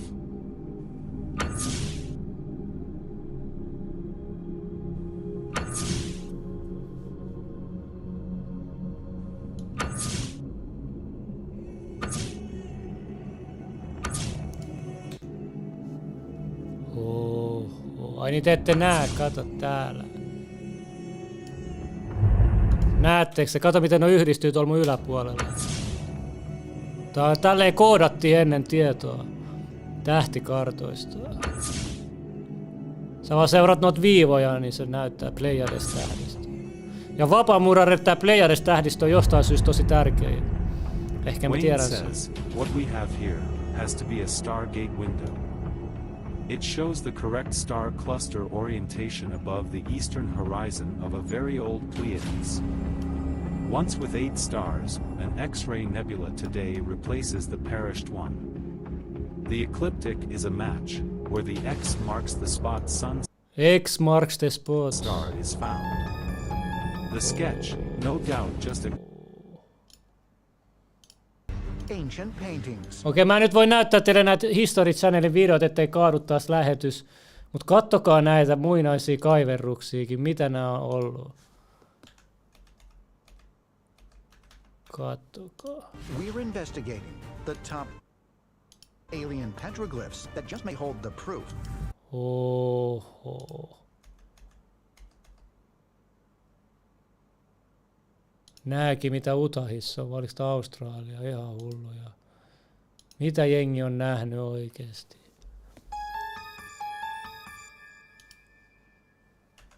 Mitä nämä tyypit on?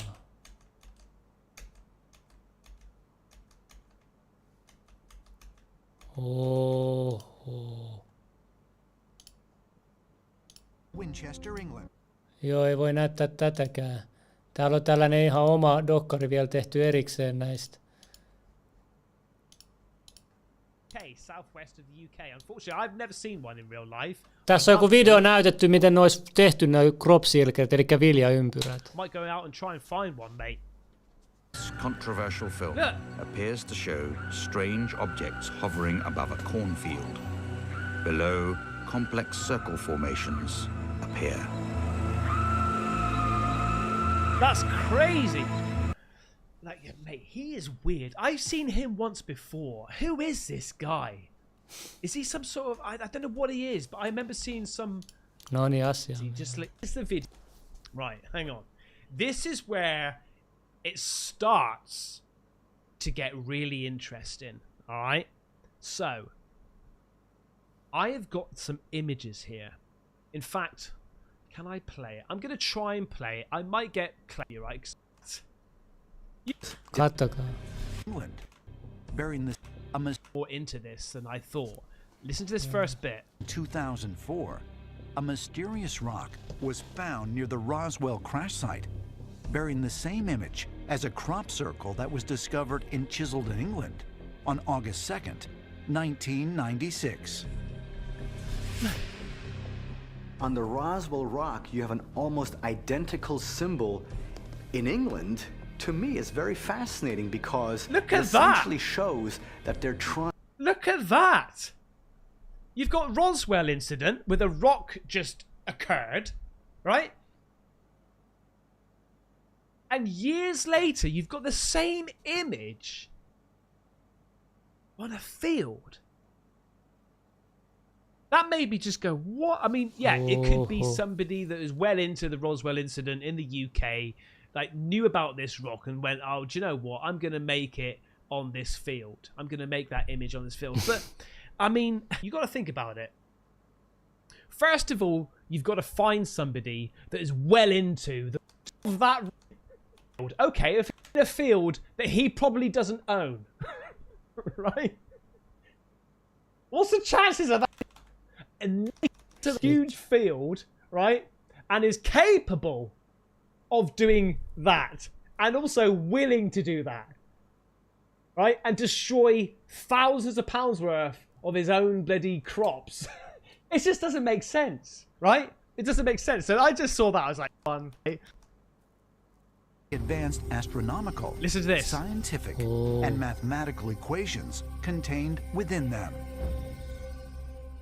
One formation had everyone baffled. The representation. Toi oli. If we do this, in a template rings, swastika shapes, the oldest of them are Tässä tää on hullu, kattokaa tää. Right? An extraterrestrial, the proverbial gray with the almond eyes and the triangular shaped head. And there's also at the bottom, there seems to be a computer disk and what looked like binary code. The So that is binary code. Like, what?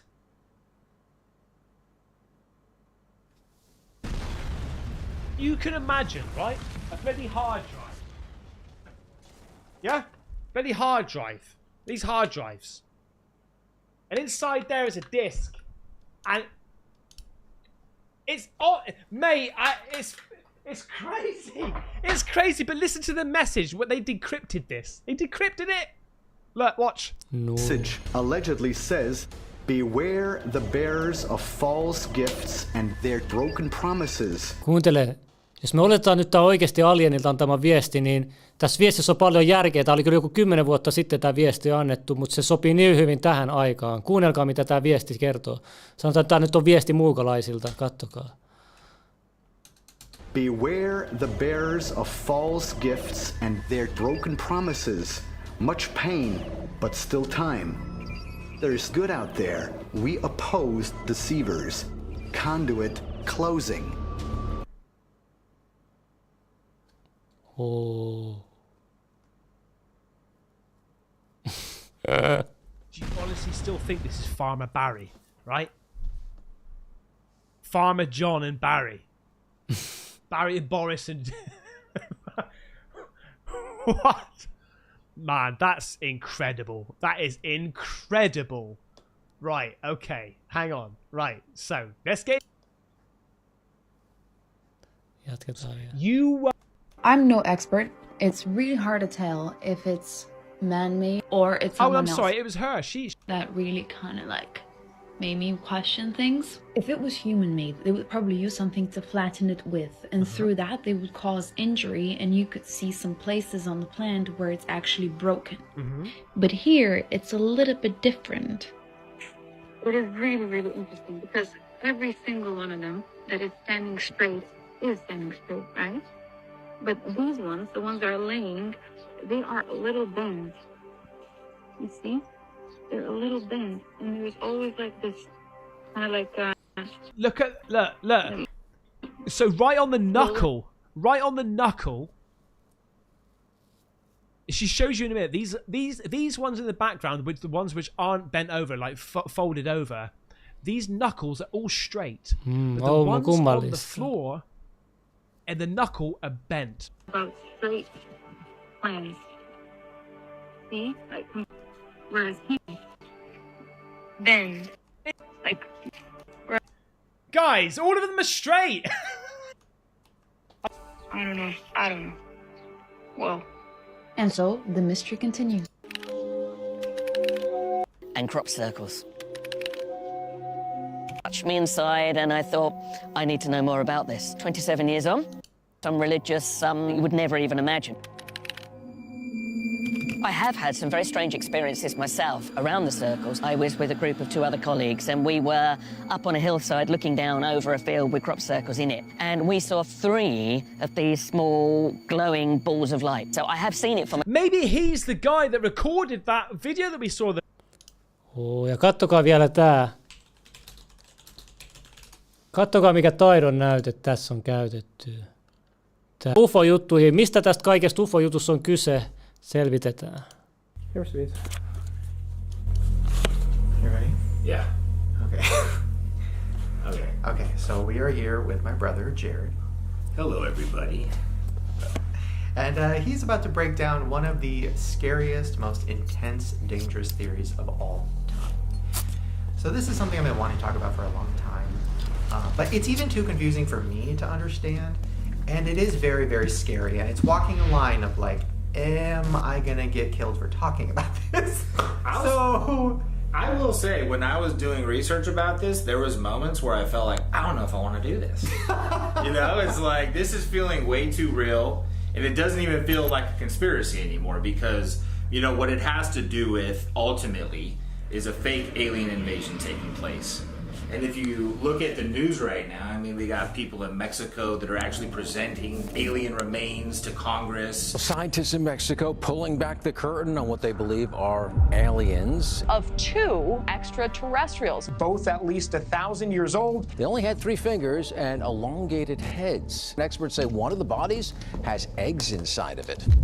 You have alien sightings all over the place. I mean, Forbes put out an article about aliens. It was the streak seen across the sky, now seen around the world, where a family called 911 claiming to see aliens in their backyard. The fireball captured on a police body cam on the night of April 30th was real. The American Meteor Society says witnesses reported seeing it all across the West. Metro officers were among the witnesses. One of my partners said they saw something fall out of the sky too. A frightened family called 911 and told police they had 10-foot-tall alien beings in their backyard. Police do not believe this was a hoax call. They even had a Congress meeting where now it's not UFOs, it's UAPs, so it sounds like way more official. Well, tomorrow, NASA set to release the findings on UAPs. And this comes from the Pentagon's relatively new division. In a recent congressional hearing, former Air Force Intel officer David Grush claimed under oath, but as I stand here under oath now, I was informed he believes the government is running a secret program to reverse engineer non-human origin UFOs, which it has in its possession. Of a multi-decade UAP crash retrieval and reverse engineering program. Wait, what is it? What is a UAP? So it used to be unidentified flying objects, but now they've restated it as UAPs. Last year, the House Intelligence Committee held a hearing on UAPs, which is unidentified aerial phenomena. So they even have like a more legit name for it at this point, you know, where UFO kind of made it feel goofy and a little bit conspiratory, where now it's like, no, we got a real name for these things. They're UAPs. There are a lot of people who don't want this to come to light. And I got people hitting me up every day on my messages, and it's not just the people that, you know, are into like flat earth and stuff like that. This is people that are like genuinely concerned, which I think they should be. And it's one of the reasons why I feel like making this video now makes the most sense, because if anything, this is a warning, you know? Okay, a warning of what though? Like what am I supposed to be afraid of? Well, an alien invasion. They want you to be afraid of an alien invasion to manipulate us into believing that a fake alien invasion is happening, to unite us all so they could basically just take control over the planet. And this happens. I know. Pretty light stuff, right? Yeah, okay. So and to kind of break it down so we understand here, Project Bluebeam was originally introduced by a gentleman named Serge Monsad in 1994. And he broke down how they were going to achieve this fake alien invasion into several steps.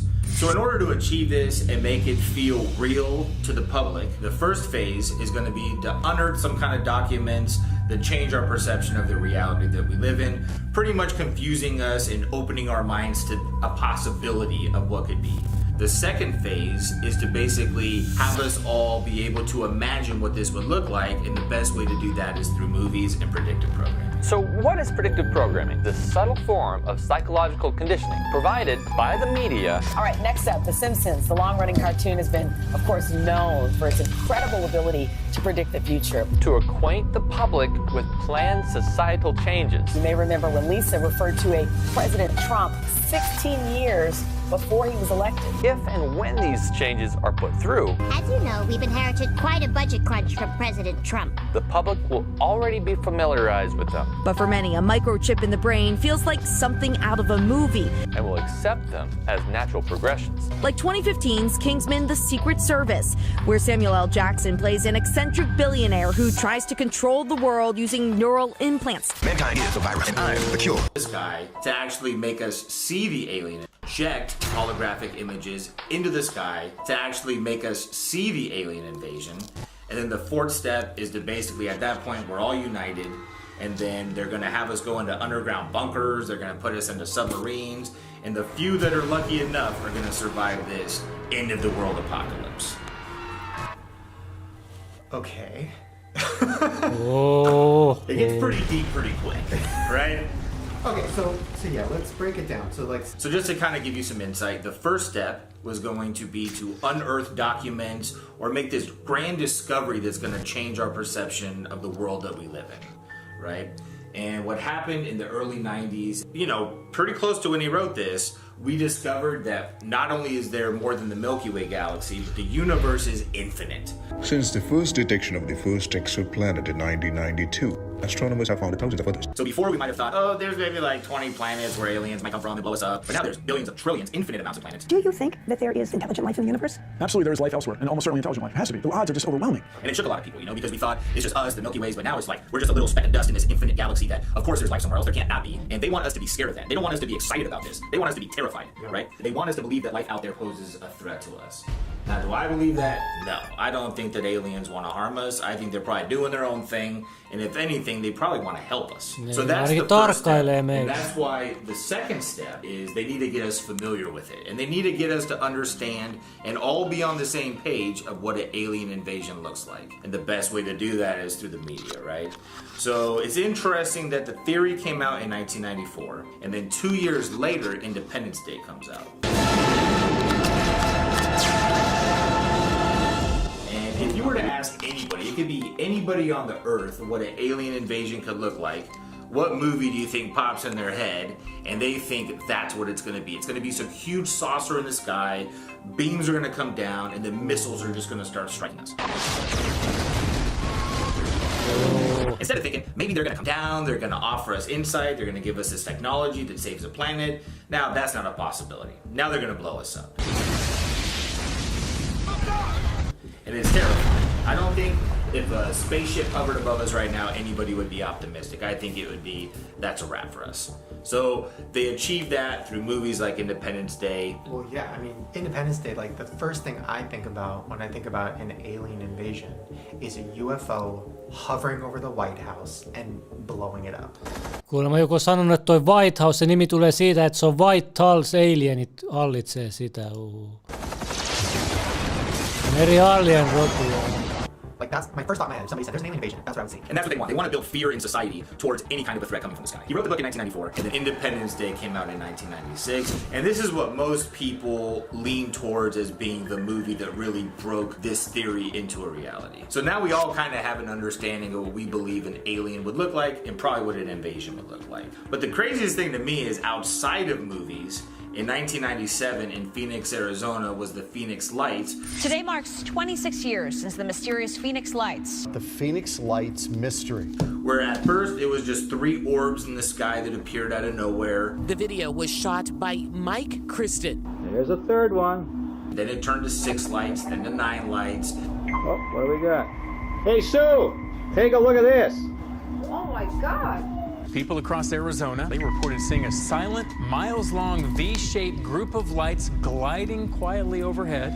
Like thousands of people saw them. Thousands of people saw what they believed were UFOs hovering over the valley. The giant V-shaped object reportedly hovered above Phoenix for 3 hours. And this is the biggest UFO sighting in history. And quickly became one of the largest mass UFO sightings Tuollainen kun olisi yhtäkkiä. And still nobody could explain what it was. Tuollainen kuin yhtäkkiä olisi Myyrmäen yläpuolella. Kato minkä kokoista. Nykään on kyllä drone-teknologiaa, voisi pitää heti dronina muuta, mutta jengi näki myös sen mustan osa noiden välissä V-muodossa, mutta mä en tiedä. Mass UFO sightings of all time. And still nobody can explain what it was. And we still don't know what it was. But, it had the whole world talking about aliens People were afraid. Before it finally disappeared over the horizon.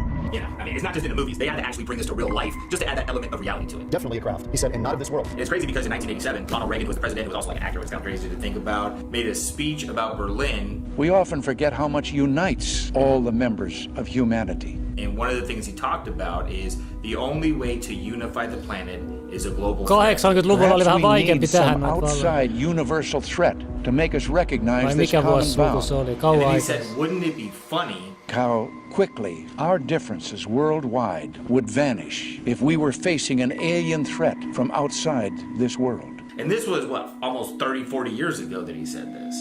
So, I mean, was he saying it because it sounded cool, or was he saying it foreshadowing something he knew was going to happen, and he just wanted to warn us about it? Okay, so what's the next step? The third step is going to be they're going to use holographic images to pretty much create the fake alien invasion. We're going to see the flying saucer above us, and we're not going to be able to distinguish whether it's real or not because technology has gotten to a point where they can make it appear 3D in the sky. It's not real, it's not real! Well, it looks pretty real to me! Predictive programming. So is that far in the future? Because how would they do that? I mean, I know in 2015 in China, you could see that there was like a floating city that they... Reagan ammuttiin kerran, vai oliko se näytöstä, eikö se oli varoitus? No one could really explain it at this point, but it looked like there was a legitimate cityscape in the middle of the clouds. And on top of that... what? Yeah, I believe it was in Yantai City in China. This video surfaced out of China, and it looks like their city is floating in the clouds. People were seeing actual skyline of buildings in the sky. Tall buildings and tower cranes appeared to rise up amid thick clouds. And it's called the city in the sky. No one's ever been able to really explain it. So that does, you know, to me that proves the ability to project these things. But not only that, I mean, we got Tupac out here touring as a hologram, right? And then to me the craziest thing is where they're able to create 3D images in thin air. A major breakthrough in 3D imaging might just be the answer to bringing holograms to life. Because you think, you need a screen, you need something for the actual image to appear on. They're pitching this as a genuine hologram. This isn't virtual reality, this isn't a picture of Tupac on a stage. But they made it so they could have 3D holographic images that you could walk around. This is going to be something that feels like a real object that I can actually walk around and see. It's the highest resolution holographic display platform ever designed. They can project into the sky. And they can be scaled up, potentially using multiple panels to make a massive wall. What's the real goal of being able to produce a real-life holographic image that could fool people? So the technology definitely exists, and you have to remember we only are privy to like 1/10 of what actually is out there. They don't expose us to everything. Niin bro, tuo vasta 10% teknologiasta mitä meillä on nyt, niin on vaan meidän käsissä. Mietin mitä teknologia on oikeasti käsissä. Ylemmillä tahoilla. Until it's time. So we're only seeing like the tip of the iceberg. Kattokaa niinku tätäkin jo nyt, mitä tänä vuonna. Kattokaa 2004 vuonna tällaista voi jo laittaa taivaalle. Mieti, kun sä näet tollasen taivaalla myrmäessä. Until it's time. So we're only seeing like the tip of the iceberg with. Bro, äijä, jos mä olisin polttanut ja mä oon yökävelyllä kesällä myrmäessä. Yhtäkkiä mä katson taivaalle ja tollanen ilmestyy tohon noin, niin bro, what the fuck, man. Able to project with holographic images.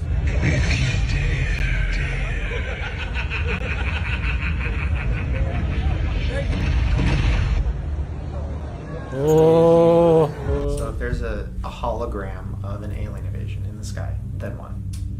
Then what they're going to do is they're going to get on the news. They're going to tell us that there's this global threat and that we all need to listen to whoever they're telling us to listen to because that's our only chance at survival. And just like sheep, we're going to follow if we believe it, right? If we don't believe it, we're able to like say, this is bullshit. You know, I'm going to keep doing my thing. But people are going to go into a panic. People are going to freak out. And whatever someone in a position of power tells them to do, they're going to do it. No tämä me nähtiin jo korona-aikana, bro. Ehkä se oli vain paniikkitesti, että testataan, että miten hyvin ihmiset panikoi. Ja ne nyt tietää, että ainakin 80% ihmisistä, jos ne feikkaisi tällaisen alien jutun, niin ne olisi täysillä messissä. Because what else is their option, you know? Yeah, and not only are there going to be holograms in the sky, but they're actually going to use telepathy. The product has been given the name telepathy. To insert and stream ideas directly into our brains that lead us to follow, and how I believe they're going Ehkä sitten ne 5G ja 6G aivomanipulaatio aktivoidaan. to do that, and the most obvious tulee way alien kriisi. is through our phones. They know how to manipulate us because we put all of our thoughts, all of our dreams, all of our fears into our phones. Intimate information. And that's kind of their gateway, their portal into our brains. So we're gonna hear in our head, you have to listen to this person. Listen to them, they're telling you what you need to do. And you're gonna say like, no, I have faith. They're like, no, I'm telling you, you need to listen to that, you know? I'm telling you that so you could survive this. So they're gonna brainwash us into thinking using technology that we have to listen to this one ruler in order to be safe and not die in this invasion. Okay, I don't wanna get like too political or religious with this. Okay, I don't use telepathy. Oh, sorry. Project everything into, you know, we all think, where do we go? The leader is going to tell us that the only way to survive this is to go in deep underground bunkers. There's going to be submarines that people can get on, like in the movie 2012, for instance. You can actually see they have a lottery, or you could buy your way onto it. Why do they have anchors? Because they're not spaceships, buddy. They're arcs. Only the elite are going to be able to afford that luxury. But the ones of us that are lucky enough are going to get on these submarines. We're going to go underground. So at that point, when the aliens start dropping bombs, we're all safe. Okay, so then all the rich people and all, you know, the select people are underground, which is crazy because the richest people in the world, they all have underground bunkers already. Like, they're already building them, which is crazy. Facebook CEO Mark Zuckerberg is building a wall, reportedly being built as a sound barrier for his 700-acre beachfront Kauai property. And the question is, what do they know that we don't know, right? How many have seen the last 100 miljoonaa bunkkeria Zuckerbergin Hawaii. Okay, so then the people that are left. 100 miljoonaa. Miettikää, minkälaisen bunkkerin saat $1,000,000 kertaa 100. Not underground. What happens? Well, obviously we know that there's not aliens that are blowing up the planet. So my theory is that all the nuclear bombs that are all over the globe are going to basically go off, and those that are underground are going to hear it and they're going to feel it. They're going to say, oh, I hear it, it's happening, when in reality it's just them setting these bombs off. And the people that are on the surface, who cares, because they're about to be dead. They ain't gonna... Onks tää se The Great Reset oikeesti? Ydin pommitetaan koko maailma ja aloitetaan alusta ja syytetään alieneita. Kuunnelkaa mitä tää sanoo. Tää on vaan teoria vaan. Bombs that are all over the globe are going to basically go off, and those that are underground are going to hear it and they're going to feel it. They're going to say, oh, I hear it, it's happening, when in reality it's just them setting these bombs off. And the people that are on the surface, who cares, because they're about to be dead. They ain't going to tell a story of what really happened, right? They're just going to be decimated. Okay. I mean, why do we have nuclear bombs in the first place? You know, if one of them goes off, we're all dead. How many nukes are there around the world? Who has them? There are about 14,000 nuclear weapons in the world. 14,000 ydinasetta maailmassa. So it can't be a weapon of war because you'll kill everybody. What exactly happens when these bombs go off? And people expect that about 90% of the global population will die from starvation. And they've been trying to disarm these bombs for decades and decades, but it's never happened. Why? Because they need them. You are in... ne tarvitsee niitä. No, Iran ja Suomi tarvitsee ainakin myös. Entering one of the most secret places on Earth. It's a bunker built into a hollowed out mountain in Colorado. Hannu, ydinvoimalat on pommeja. It's just one of the top... Ydinaseet on pelot. Ei voi tietää, just nimenomaan kaikki vaihtoehdot pidetään mielessä. Secret shelters. Joku sanoo jopa, että se on huijaustakin. Where 7,000 Americans will go to in the event of nuclear annihilation. They need this in order to accomplish the last step of Project Bluebeam. The government built more than 100 of these bunkers and relocation facilities around the country. They know something we don't. They're preparing. Yeah, I mean, you think about the richest people on the planet, what are they trying to do right now? When you're a billionaire, you either go up to space, you go find somewhere else to live, or you go down. They're trying to get off the planet, or they're trying to build $270 million bunkers that could withstand nuclear warfare. How do you get on this list? And who's on it? There's no room for families. Wives and children not included. The plans to get a small number of government officials out of Washington, out of major cities, and into these bunkers around the country. And it doesn't include families. I mean, so they know something's coming, and they can afford the luxury of protecting themselves. But what are the rest of us doing? You know, we're just mindlessly on TikTok or whatever, just getting brainwashed to be mindless, and you know, they're all saving themselves. The U.S. government's secret plan to save itself while the rest of us die. I mean, look at the Denver airport. You know, they say that the Denver airport is really just the home base for all the elites to go. What do they need? Bro, Denver Airport on ollut jo yli 10 vuoden ajan salaliittoteoreetikkopiireissä aika mielenkiintoinen tapaus tuotu esille. Mutta se, mikä on vielä mielenkiintoista, on se, että kun siellä nyt sanotaan, että siellä on paljon eri bunkkereita, outoja viestejä, niin kattokaa. Kattokaa, missä se sijaitsee.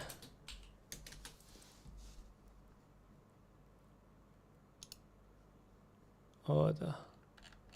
Denver sijaitsee, kattokaa, ihan keskellä Yhdysvaltoja melkein. Niin tuolta, jos tulee hätätilanne, jengi pitää päästä eliittibunkeriin.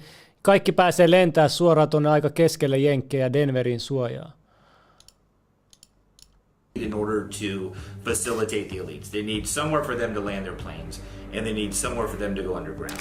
Every day, on their way to catch a plane at DIA, thousands of people walk over it, and they don't even know what's going on right underneath them. And if you look at the diagrams of the Denver airport, in the center, there's all these tunnels that lead to a path that goes 20 stories underground. What? Deep down in the trenches, there is an underground city. And just like all cities, there's a freeway system. And yeah, that's where actually if an end of the world catastrophe happened, the plan is for all the elites to basically go to the Denver airport. That's the plan. This is one of two 7,000-foot tunnels under DIA. It is huge down here, more than 1 million square feet of space. So they needed a big enough space. It's like the biggest airport in the United States, I believe. It's not, and look, even in the Denver airport, you know, there's art about the end of the world. And then the murals. Some show peaceful times, some show apocalypse. This is scary stuff. It's telling people in the know what this airport is all about. The Denver airport, to me, is the most common knowledge bunker in the world. Okay, so it's population control, that's the main thing. Because essentially at this point, there's way too many of us. And we're getting kind of free thinking. We're getting a little bit too creative. At any point we could take over, and that's pretty dangerous for them. The last thing they want. Tuo on kyllä totta tää ainakin, että kato. At any point we could take over, and that. Missä tahansa vaiheessa me voisimme ottaa haltuun tämän maailman takaseliteiltä. Ja ehkä toi on se niiden viimeinen plääni. Mutta tuleeko se onnistuu vai tullaanko me onnistuu vai mitä? Tuleeko jotkut alienit väliin? En tiedä mitä tapahtuu. Mikä tämä Matrixin käsikirjoitus tulee olemaan. That's pretty dangerous for them. The last thing they want is for us to take over. You can't control somebody with a free thinking mind. They have to be either in fear or incapacitated mentally. So they just need to wipe the slate clean and just start over with a couple thousand people. Ja jos te olette siellä Tartaria salaliittoon perustuneet, niin täällä oli aikaisemmin korkeakulttuuri, joka katosi mystisesti. Onko silloinkin tehty The Great Reset vai mitä? They can brainwash into doing whatever they want. Okay, so what do we do? I think what we do is, instead of waiting for a global threat to ban us all together to get on the same page, we do that now, and instead of submitting to the powers that be, we show them we're not falling for it, because the second we submit, we're done. You know, once we tap out, that's a wrap. We need to fight this fight. Right. I mean, listen, I'm not trying to say, like, this is all crazy and very interesting and getting progressively more and more believable as more and more alien stuff comes out. I feel like it's almost the news. I feel like everybody's setting us up for something to happen soon. Rumors of aliens invading Miami are going viral on social media. Appears to be an alien. But I also don't want to promote, like, we're not saying to start a riot or to overturn anything. Like, my thought is we just need to question more things. I don't think we should just... No. If anything, we need to do this in a peaceful way. We need to find some kind of a purpose that makes us feel whole and feel unified and not feel like we have to resort to what they're doing, which is just decimating everything, you know? So when do you think this is going to happen? I would imagine it's going to happen relatively soon. You know, the world, like, you know, they're making food in laboratories now. Without question, there are gums in this product. You can... Tämänkö takia niillä on hirveän hinku tehdä labraruokaa, että ne voi sitten siellä bunkkereissa pärjätä ilman mitään ongelmia ruoan hankkimisesta. Like, you know, they're making food in laboratories now. Without question, there are gums in this product. You can absolutely feel it in your mouth. You have billionaires that are spending all their money instead of helping the planet. They're building bunkers for themselves. And you know, like, I know it sounds kind of crazy and whatever, but the fact that Serge Monsat, he wrote this in 1994. Independence Day came out in July of 1996, and he died in December of that same year. Kuoli! Heti samana vuonna, kun toi elokuva julkaistiin. Not only did he die in December of that year, but for the 2 years before that, right after he wrote this book, he like vanished from the face of the earth, and people claim that he turned to alcoholism, he lost his mind, he went crazy, and he had some like very rare form of a heart attack that killed him. Hyvin harvinainen sydänkohtaus. And then 2 weeks later, his partner that helped him write this book died of a ja vielä 2 vuoden päästä sen frendi, joka auttoi sitä kirjoittaa tuon Independence Day-kirjan, kuoli samanlaiseen sydänkohtaukseen. Nyt taisi CIA sydänkohtausaseelle löytyä käyttöä. Mitä tietoa niillä oli? Kerrottiinko niille jotain tulevaisuuden suunnitelmasta? Kuunnelkaa vielä kerran. He had some like very rare form of a heart attack that killed him, and then 2 weeks later, his partner that helped him write this book died of a similar heart attack. What? So I mean, if he was alive, what would he have said about this? I mean, people now can just brush it off. He was this crazy guy. He just drank his life away. He was nuts. It's a fun book, but there's no real basis of reality in it. You can't debate someone who's dead. Okay. You know what I mean? So should I not post this?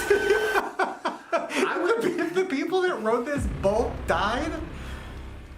Yeah, I mean, I would say post it for sure. This is something we can do for humanity. It's just a theory. It's all just a theory. Yeah, so anytime someone mysteriously dies after they bring truth to the light, it kind of makes you have to think about it a little bit. You know, this guy was in perfect health when he wrote the book. Then he went crazy, started drinking, and then he died of a heart attack that like 1% of people that have heart attacks have and died of, you know?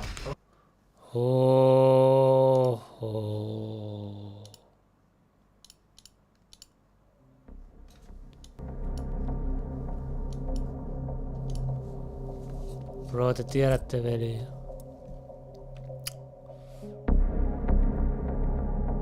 Tässä meni jo monta tuntia ja salaliittoja riittäisi vaikka mihin asti.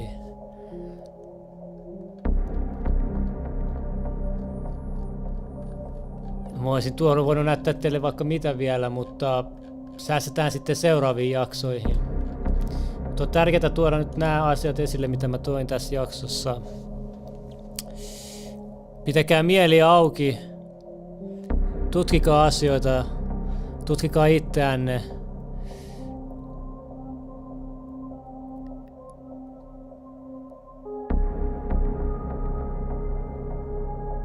Ja tilatkaa Arto Laurin kanavaa. Kiitoksia kaikille seuranneille. Minuutin päästä kello on 1:11. Mä ajattelin, että silloin on hyvä aika lopettaa tää lähetys. Oikeastaan se voisi olla nytten. Laittakaa yläpeukkuu. Voitte jakaa myös videota, jos tykkäsitte tai haluatte informoida jotain. Pitäkää hauskaa. Slimmil kuittaa. Nähdään huomenna.